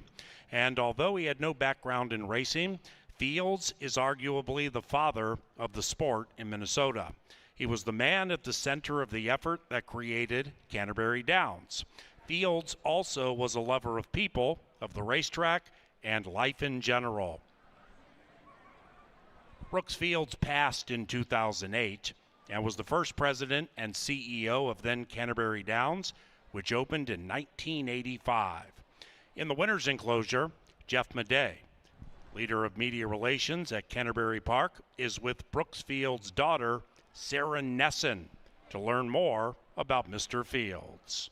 Well, thanks, Paul. Yes, here I am with Brooks Fields' daughter, Sarah Nesson. And, you know, it was 41 years ago yesterday, June 26, 1985, that the very first race at Canterbury Downs was run. So we've got some history here this week. But what fascinates me about your father is that he was already a success in business. He was 66 years old when he took this endeavor on. He'd been successful at Yale. He learned Chinese, was interpreter for the Army, a grain exchange, real estate. Most people would be retiring at 66, but not your father. He built this beautiful racetrack in the middle of a cornfield. What are your memories from those years, from the 80s? Well, he was just thrilled. My mom thought he was nuts for this endeavor, but he held it so near and dear to his heart and it's just such an honor to be out here and honoring him today. You know what else struck me about when I talked to people that knew him was the way he treated people. Didn't matter if you were pushing a broom or sitting behind a big executive desk. He treated you the same. He treated people well. And I think that's something we've tried to carry on here at Canterbury as well. When you look around now, and things have changed, certainly this isn't a cornfield any longer, what do you think Mr. Fields, your father, would think? He would absolutely love it. So honored. I mean, I just look at it and it makes me want to cry. I mean, it's just fabulous. Well, it's okay to cry. And coming up next is the Brooks Fields Mile. Enjoy. Thank you very much.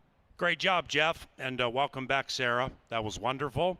And the race named for Sarah's father takes off about a minute from now. Tonka Warrior is the even money favorite. Kevin Gorg and Angela Herman are adjacent to the finish line on the turf course to do a little late stage capping. Yeah, what a fun race to take a look at. We talked about it before the races got going. He was the steam. We thought he'd be around even money. That's exactly where he is right now. And I think he's got versatility. I know he won't be on the lead, but I don't know that it'll be that far off.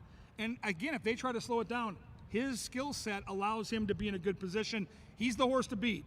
But Frosty View and Sushi Man are proven, and they're monsters. Of course, and when they get on this turf course, obviously they bring their best to the table, and they'll be to the outside of Tonka Warrior. If they manage to slow things down on the front end and he's stuck inside, Tonka Warrior might not be in the coziest positions. I thought that they would go fast enough where that wouldn't be an issue, but if you do think that one of these two speed horses is able to slow things down and maybe even clear the other, you get them at 7-2 and 3-1, and if one of them puts in their usual performance today, I would not count on that price in the near future on either.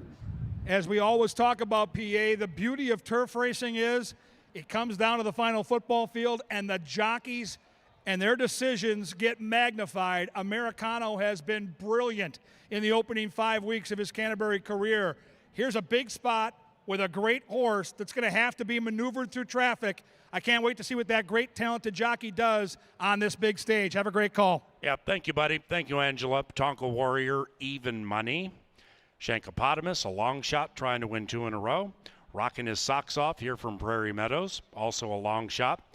Curious to see what our 2025 Horse of the Year, Frosty View, offers up. He's 3.5-1. Very, very talented.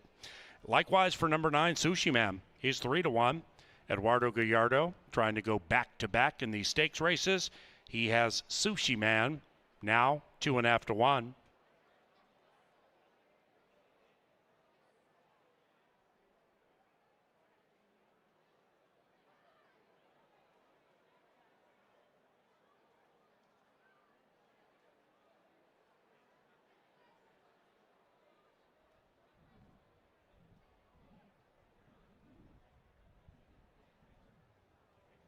It's race time.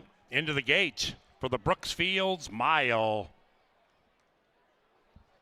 14th rendition. First year, Mr. Mardi Gras won it for the late Bob Lothenbach. Francisco Torres, the winning rider for trainer Chris Block. Drama Chorus won it last year for Mr. Matson, trainer Tim Padilla, and Alonzo Quinones. Dual Monarchy and Kelsey R have gone in.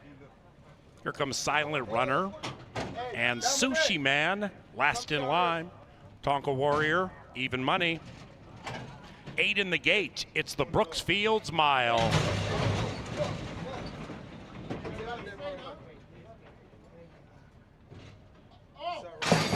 And they're racing, and they've broken a line. Frosty View, the 2025 Horse of the Year, wants the lead and grabs it. Frosty View fast out of the gate. Silent Runner also fast at 15-1. After that, we come back to Sushi Man from off the pace today. Sushi Man about 3 lengths from the lead, 2.5 clear from the gray Dual Monarchy. Then we come to Rockin' His Socks Off, tucked neatly to the inside, 5 lengths from the lead, and about 1.5 clear from Tonka Warrior. The pace is kind of hot. Tonka Warrior 7 lengths from the lead to the inside of Innately Good. Then it's a big gap back to Shankopotamus, who would have to win 2 in a row from 13 out of it. Up the barn side they stroll in the Brooksfields Mile, and Frosty View has given them the slip. Frosty View with 3.5 furlongs to go owns it by 3. In second, Silent Runner. Right behind them is Rockin' His Socks Off, the Prairie Meadow Steam creeping up 6 out of it. Dual Monarchy is next to that one, 2.5 clear from Tonka Warrior, who will need a safe place to run. Sushi Man's coming with his run to the outside of Silent Runner, but Frosty View has a healthy lead with a 1/4 mile to go. And Frosty View, the 2025 Canterbury Horse of the Year, cuts the corner with the race to win or lose, and he's dominating by 3. It is Frosty View putting a chill over the field. Here's a late run from Tonka Warrior, who is surging late. Frosty View from Tonka Warrior. Frosty View took them wire to wire, but it got very tight late. Hold all tickets.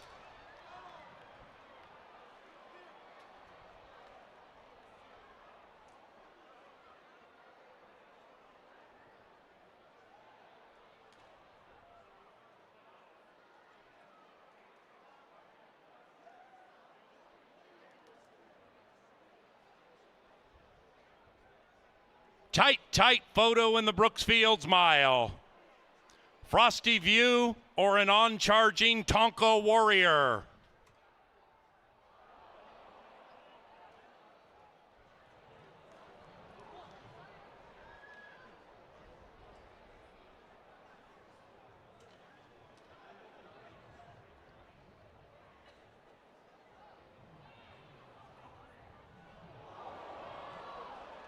Tight photo. How many people are pulling for number 1, Tonka Warrior? How many are pulling for number 4, Frosty View? Answer shortly.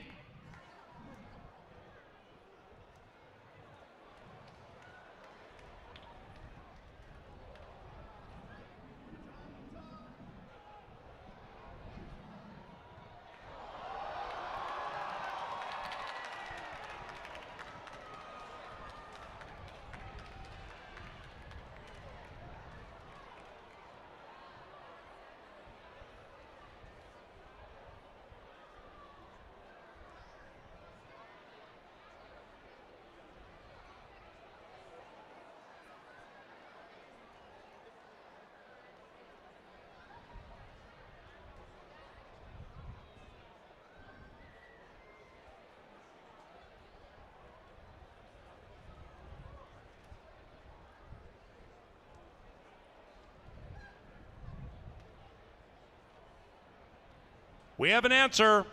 Result of the photo shows the winner is number 4, Frosty View, wire to wire. Tonka Warrior, tough luck second. Silent Runner, Sushi Man. 4179, 4179.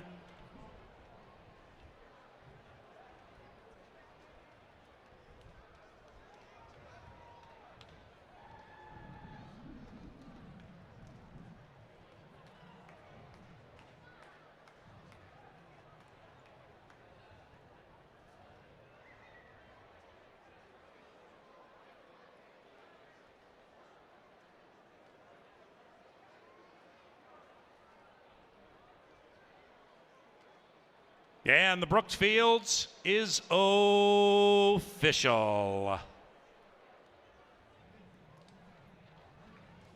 The Dark Star Turf Sprint is next. Scratch numbers 1, 2, and 4. 1, 2, and 4 scratch from race 7. So we have no show, trifecta, or superfecta wagering. The Northern Stars Turf Festival penultimate is 23 minutes from now.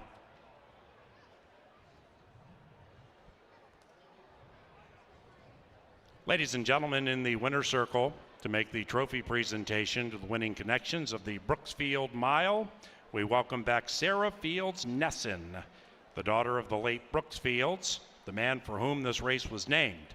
Sarah is joined by family and friends. As mentioned earlier, Brooks was the top executive in 1985 when this racetrack opened and is credited with the early development and success of racing in Minnesota. We honor the founder of Canterbury each and every year, and Sarah Fields Nesson has the trophy presentation to the connections of Frosty View.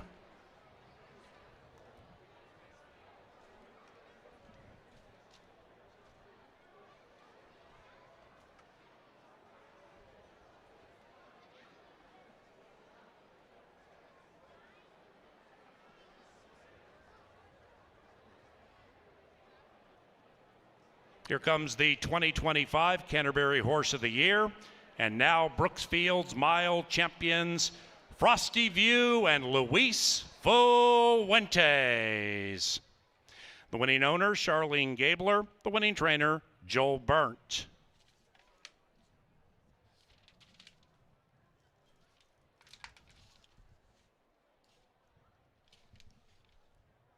The victorious Frosty View is a 5-year-old brown gelding by Frosted from the hard-spun mare, Claire View, bred in Minnesota by the late Bob Lothenbach.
Angela Herman's in the winner's circle with Luis Fuentes. I am, and Frosty View gets it done in gate-to-wire fashion under Luis Fuentes. Take us through it. Were you a little surprised to be up front by yourself? And take us through the stretch run, because that was quite a thrill. I mean, I wasn't too surprised. He's got a lot of speed. He showed it over there when he ran in Keeneland and stuff. So the plan was just to go. He kind of likes, running free rein. He doesn't like that you take too much of a hold of him. So that was the plan. Once we got to the backside and we were good, I was like, things are going great. Down the lane, I hit him a little bit left-handed. He got out a little bit. Then I switched right, and he swapped leads. So I didn't want to mess with the whip too much. He was already giving me everything he's going to give me, and it was tight at the end. But glad we got the bob. Yeah, you got the bob. You guys got game down the stretch. Now, you've had quite a couple of years, actually. How good does it feel to be back on top of your game in a race like this with a horse like him? It feels amazing, you know. After back-to-back injuries, you know, it kind of takes a little bit out of you. It takes a little bit to get back in rhythm, but I'm feeling great. I'm feeling better than ever, and, you know, we're here to ride. It's great to see you back on top. Very nice ride, Luis. Congratulations. Thank you very much. Frosty View all the way in the Brooks Fields.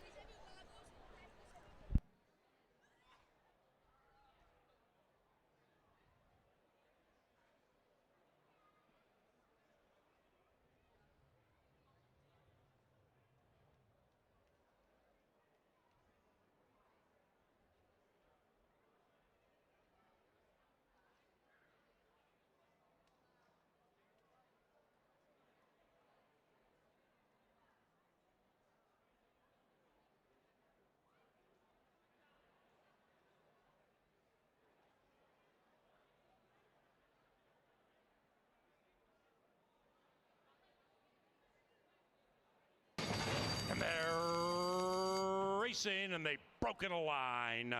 Frosty View, the 2025 Horse of the Year, wants the lead and grabs it. Frosty View fast out of the gate. Silent Runner also fast, 15-1. After that, we come back to Sushi Man from off the pace today. Sushi Man about 3 lengths from the lead, 2.5 clear from the gray Dual Monarchy. Then we come to Rockin' His Socks Off, tucked neatly to the inside, 5 lengths from the lead, and about 1.5 clear from Tonka Warrior. The pace is kind of hot. Tonka Warrior 7 lengths from the lead to the inside of Innately Good. Then it's a big gap back to Shankopotamus, who would have to win 2 in a row from 13 out of it. Up the barn side they stroll in the Brooksfields Mile, and Frosty View has given them the slip. Frosty View with 3.5 furlongs to go owns it by 3. In second, Silent Runner. Right behind them is Rockin' His Socks Off, the Prairie Meadow Steam creeping up 6 out of it. Dual Monarchy is next to that one, 2.5 clear from Tonka Warrior, who will need a safe place to run. Sushi Man's coming with his run to the outside of Silent Runner, but Frosty View has a healthy lead with a quarter of a mile to go. And Frosty View, the 2025 Canterbury Horse of the Year, cuts the corner with the race to win or lose, and he's dominating by 3. It is Frosty View putting a chill over the field. Here's a late run from Tonka Warrior, who is surging late. Frosty View from Tonka Warrior. Frosty View took them wire to wire, but it got very tight late.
Kevin Gorg, Angela Herman with you to talk about one of our dear friends, Mr. Dark Star, a great ambassador to horse racing and a big, big fan of Canterbury Downs and Canterbury Park.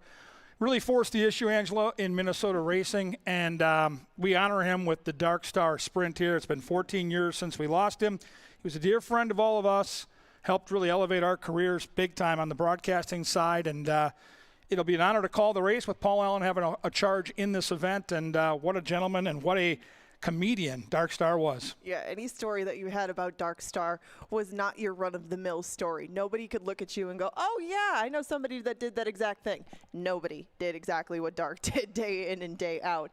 And, I mean, people tell stories even to this day. And, I mean, he's been gone for quite a while. I know, for me, up in the press box, I mean, I loved being able to present this last year because our bond is a trophy because it was the Broken Downs. I mean, everybody does a little something different with Dark, but all of it is fun, and it's an experience that you don't forget. He loved the State Fair. He loved this track. He loved Minnesota sports. He loved everything we do here, and that's why he is such a big part of the fabric of Canterbury and why this race is named in his honor.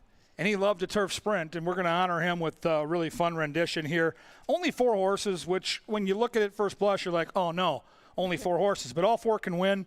All 4 have a little different something they bring to the table, including Dan Chersvik's charge, Finster, who I think has a ton of talent, has a double handler, and has some versatility. Well, yeah, did you see? I mean, you got to get a look at him when he goes by because his right eye is nearly completely covered. He wears a big cup on it, and that might be a concern for me on the rail. You know, he's going to be inside of some other horses if he wants to get out, if he wants to do something, he could cause some problems. But other than concocting that, really, there's nothing that he's done wrong. You know, the horse is 5 for 16, and a lot of that's been done in different spots. You know, he can handle turf, dirt, whatever you throw at him. He just needs a little bit of pace to run at, but last time they just took the initiative with him. He was 3 wide on the early lead and took off late. I mean, that how it translates over to this race, we find out, but he has enough turf for him where I think you cannot count him out of it at all. Paul Allen's a part of an ownership group with Moral Dilemma, and Moral Dilemma is sharp right now. The buzz is around the backside that this horse is training better than he ever has, and he's capable on his best day of winning this race, and he might get a great trip. We'll talk about the horse that really likes going 5 furlongs on this turf course. You know, not everybody's done that sort of thing before. Even the Alligator Hunter's taken plenty of swings at it, not come up with a win yet, much less 2. And Moral Dilemma definitely has that on his side. But the speed of the speed is probably right next door. You like him, I like him. And boy, with the scratches, he gets triple tough to give the barn back-to-back wins. Street Warrior, your thoughts? Well, I think he's the most likely winner.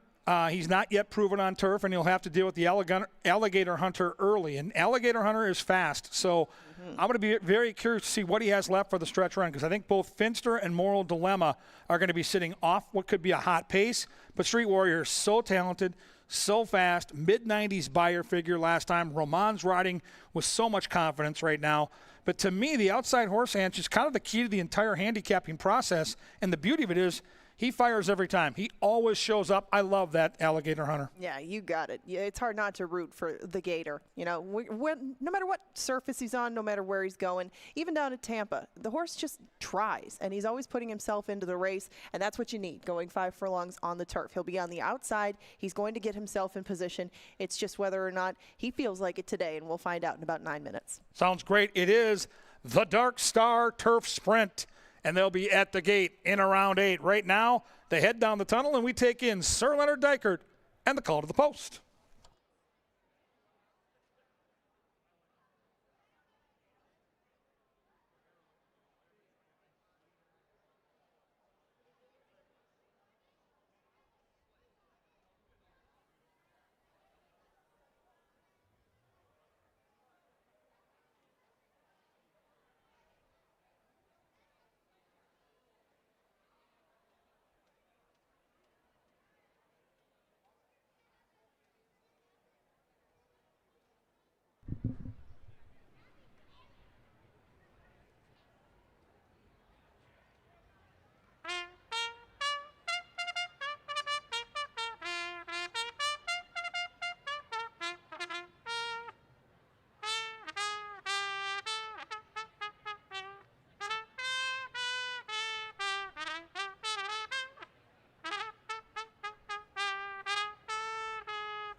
The horses are coming onto the track for tonight's 7th race, the Dark Star Turf Sprint. Please scratch the 1, the 2, and the 4. Do note there's no shot, show, try, or superfecta. Number 3 is Dan Chersvik's Finster, trained by Tony Rengsdorf, ridden by Manny Americano. Number 5 is Canterbury Chapel's Moral Dilemma. Patrick Fields does the conditioning. Kelsey Haar in the saddle tonight. Number 6 is Suzanne Stable's Street Warrior. Joel Burnt conditions. Constantino Roman gets the riding assignment. And number 7, Pete Matson and Tim Padilla's The Alligator Hunter.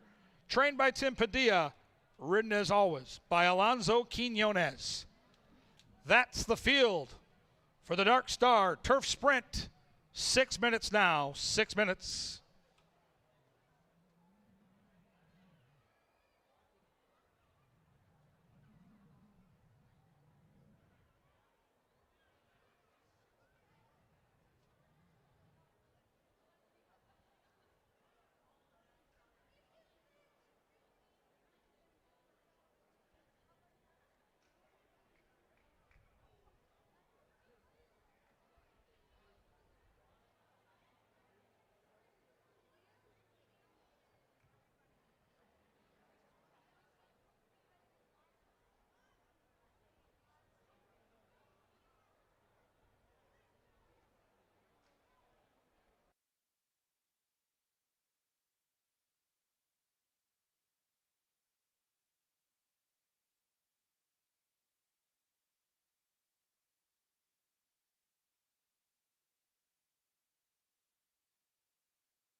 The horses are approaching the gate now. It's a 1-minute warning to the Dark Star Turf Sprint.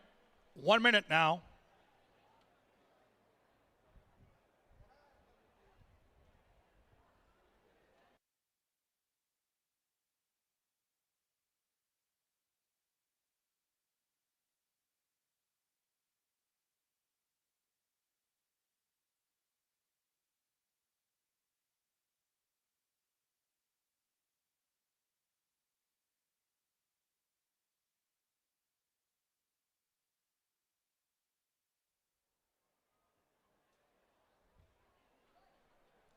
It's time to load them up and let them rip. It's post time for the Dark Star Turf Sprint. 3-5 on Street Warrior, one of 2 Minnesota breds to enter the gate. The outside horse, number 7, the Alligator Hunter, is the 2-time defending champion of the Dark Star. Incredible. Finster in the Chursvik jacket, loading at 5-2. Here comes Moral Dilemma in the Chapel Black with Kelsey.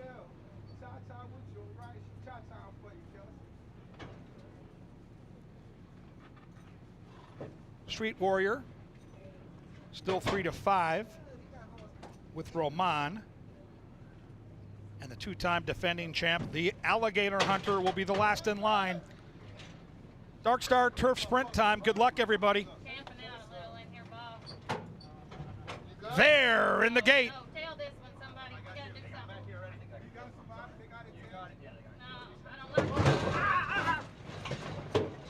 Movement. Looked like Moral Dilemma.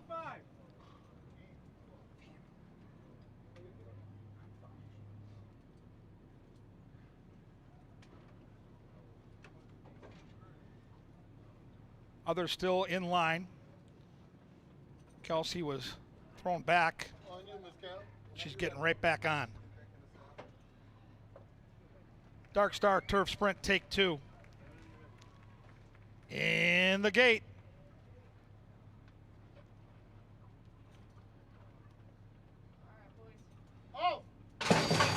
And the quartet is off, and it's a perfect beginning. In between horses, the speedy Street Warrior assumes early control. Finster's down inside. The 2-time defending champ, the Alligator Hunter, is poised to pounce on the outside in second, and Moral Dilemma has got 4 lengths to make up as they bend around the barn side, and Street Warrior dictates terms by a measured length. The Alligator Hunter is breathing down his neck in second. Finster saves all the ground inside, and Moral Dilemma has 5 lengths to make up. 21-3 for the opening quarter mile, and Street Warrior is held together nicely by Roman. They'll take some catching here. Street Warrior in the Dark Star leads them down the Canterbury stretch. Outside, here comes Finster. Moral Dilemma's inside. Finster trying to get to Street Warrior. Street Warrior bracing for the challenge of Finster, who's right at his throat latch. Finster outside, inside Street Warrior. It's Chursvik. And it's Finster to win the Dark Star.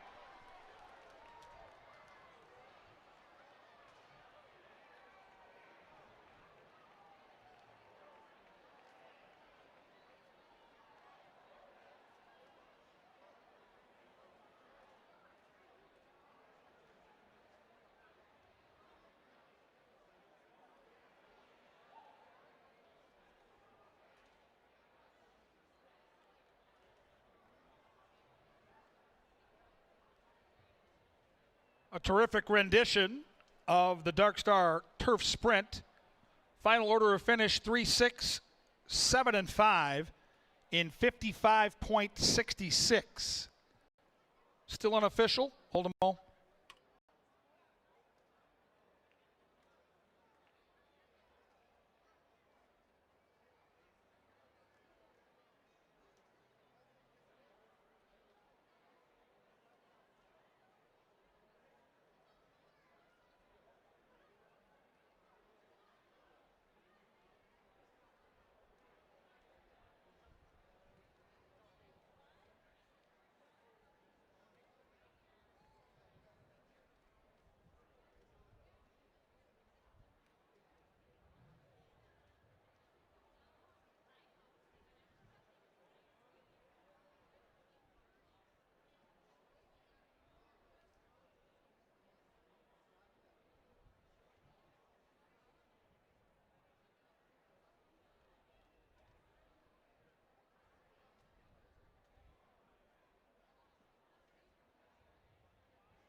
Race number 7 is official and cashable. $8.40 for your win ticket on Finster. The pick 3 paid $40.40. The Jerry Kuzman 3-6 exacta for $1 paid $7.20. 4-3 double, the Quinn Hughes, $28.60. On deck, we go back to a fast main track for an allowance race. Minnesota Breds will close out both the pick 4 and pick 5 in about 23 minutes. Finster shipped into Canterbury from Oaklawn Park, where he ran a couple times in the spring. Dazzled the local crowd here last time in May, winning by 7 on the main track. 3 main track wins in his career and now 2 turf wins, including the Dark Star Turf Sprint tonight. Bath for the toils for Finster.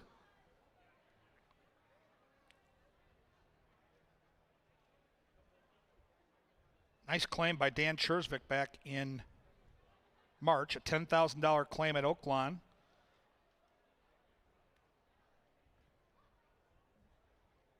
And looks like he enjoys the surroundings of Canterbury with a win on the main track and the turf.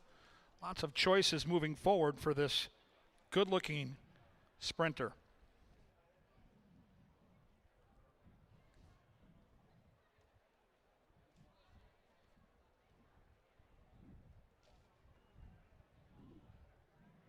Top Jock Americano on board here.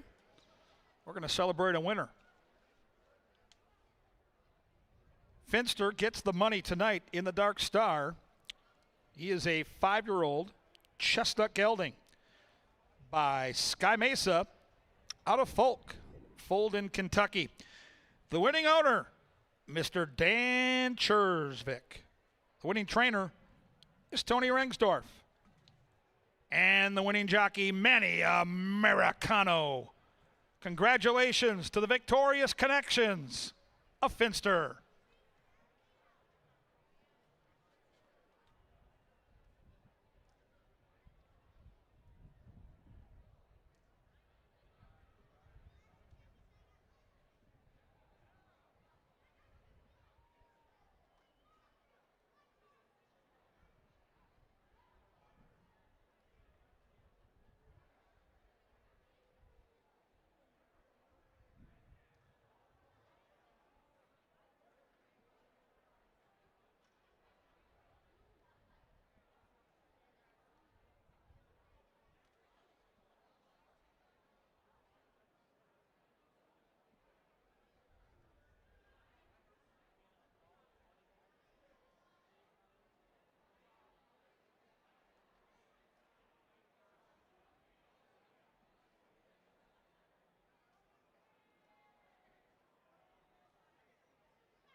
And the quartet is off, and it's a perfect beginning. In between horses, the speedy Street Warrior assumes early control. Finster's down inside. The 2-time defending champ, the Alligator Hunter, is poised to pounce on the outside in second, and Moral Dilemma has got 4 lengths to make up as they bend around the barn side, and Street Warrior dictates terms by a measured length. The Alligator Hunter is breathing down his neck in second. Finster saves all the ground inside, and Moral Dilemma has 5 lengths to make up. 21-3 for the opening quarter mile, and Street Warrior is held together nicely by Roman. They'll take some catching here. Street Warrior in the Dark Star leads them down the Canterbury stretch. Outside, here comes Finster. Moral Dilemma's inside. Finster trying to get to Street Warrior. Street Warrior bracing for the challenge of Finster, who's right at his throat latch. Finster outside, inside Street Warrior. It's Chersvik, and it's Finster to win the Dark Star.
Kevin Gorg and Angela Herman getting you ready for the Lucky Last. We come back tomorrow for Pepsi Family Day. And then Angela, maybe our biggest week of racing of the summer. We go Thursday, Friday, Saturday, Sunday.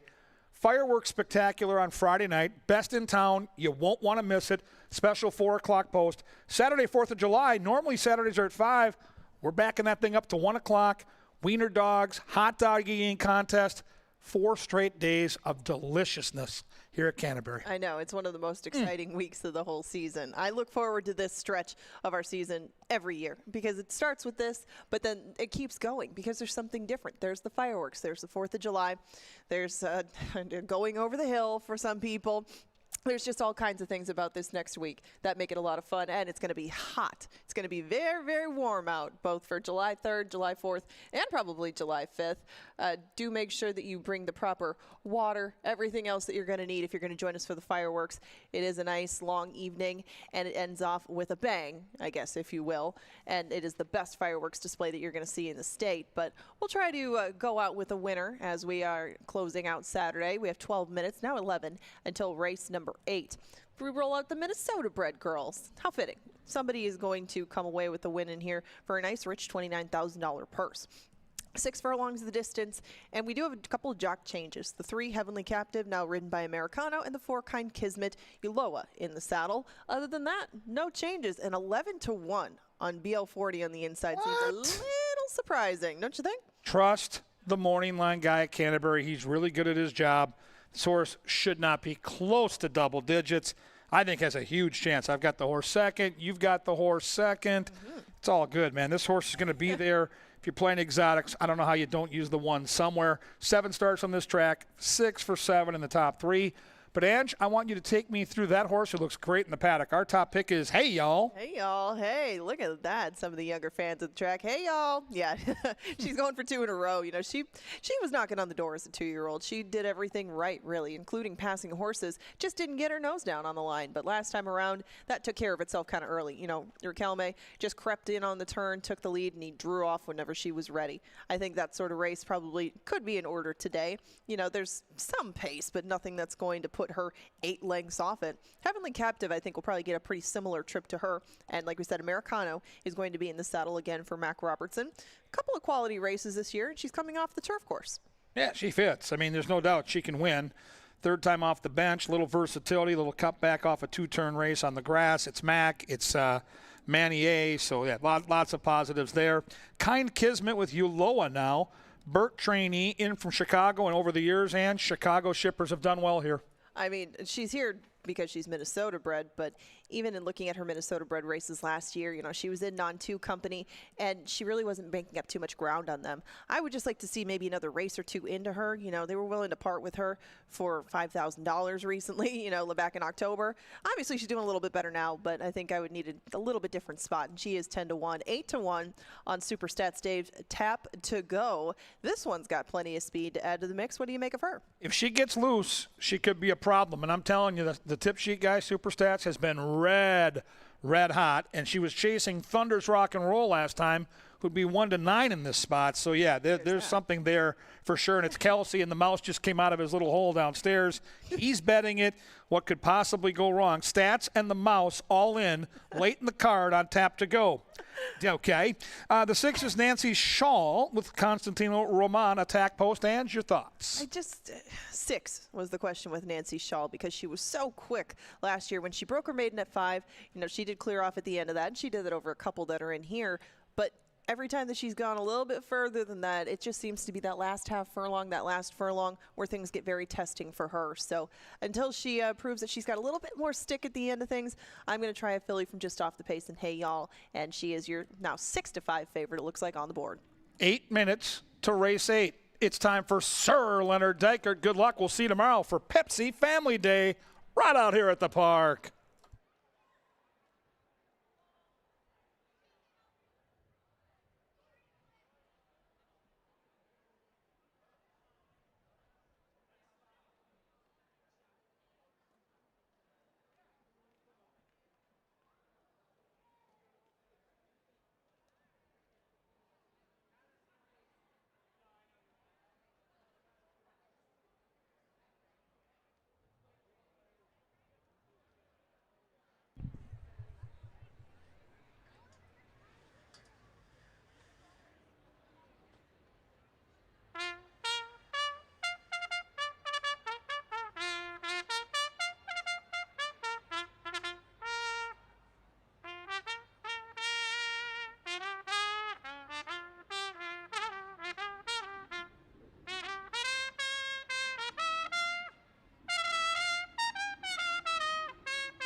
Arriving at the starting gate, it's post time.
The finale.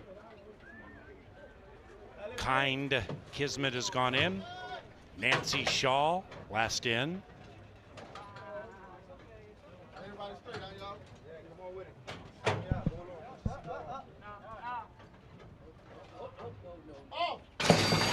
And they're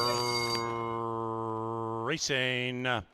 Nobody really keen to get on with that early lead, so Hey Y'all puts that in front, and the favored Hey Y'all takes the lead.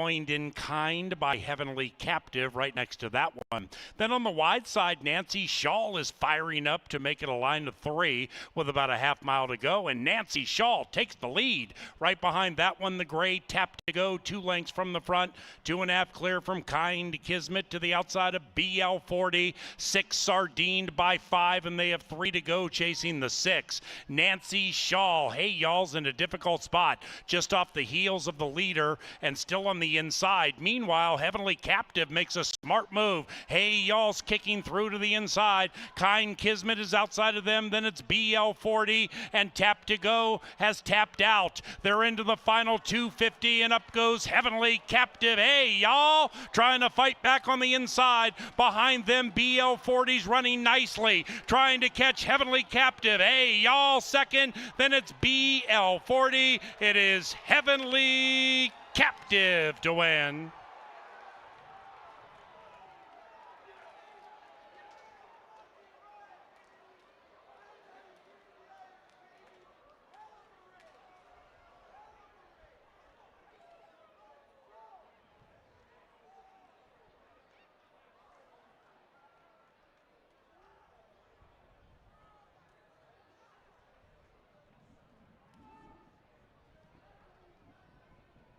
Number 3, Heavenly Captive ran first.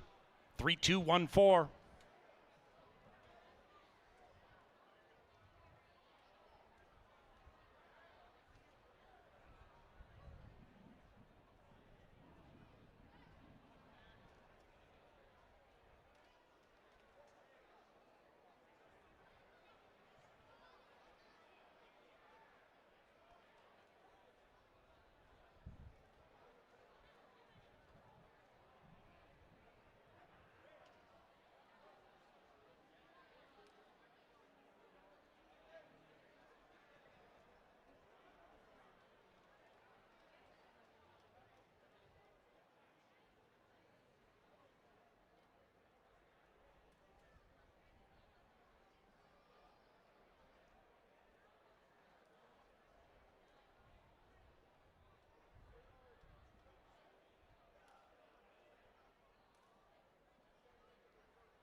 Saturday is official. Pick 4 paid $132.40. Pick 5, $170.40.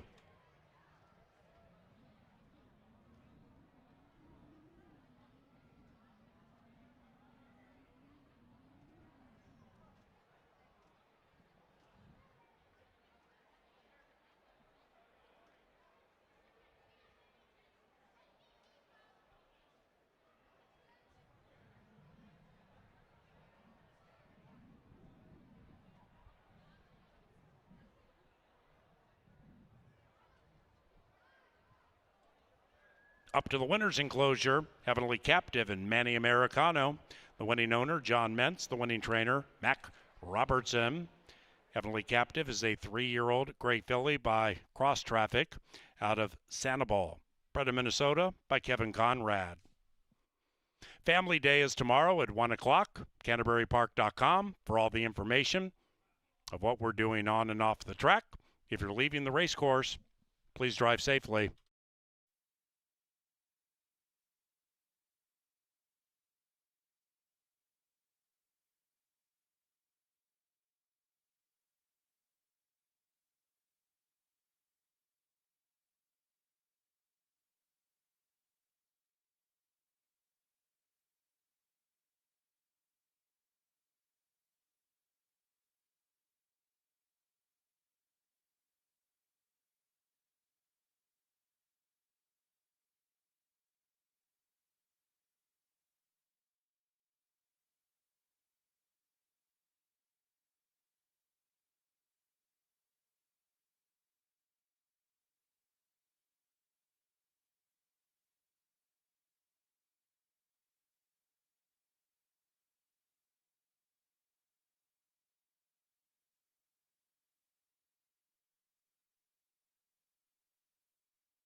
And they're racing. Nobody really keen to get on with that early lead, so Hey Y'all puts the head in front, and the favored Hey Y'all takes the lead, joined in kind by Heavenly Captive right next to that one. Then on the wide side, Nancy Shaw is firing up to make it a line of 3 with about a half mile to go, and Nancy Shaw takes the lead. Right behind that one, the gray Tap to Go, 2 lengths from the front, 2.5 clear from Kind Kismet to the outside of BL40, 6 sardined by 5, and they have 3 to go chasing the 6. Nancy Shaw, Hey Y'all's in a difficult spot, just off the heels of the leader and still on the inside. Meanwhile, Heavenly Captive makes a smart move. Hey Y'all's kicking through to the inside. Kind Kismet is outside of them. Then it's BL40, and Tap to Go has tapped out. They're into the final 250, and up goes Heavenly Captive. Hey Y'all trying to fight back on the inside. Behind them, BL40's running nicely, trying to catch Heavenly Captive. Hey Y'all second, then it's BL40. It is Heavenly Captive to win.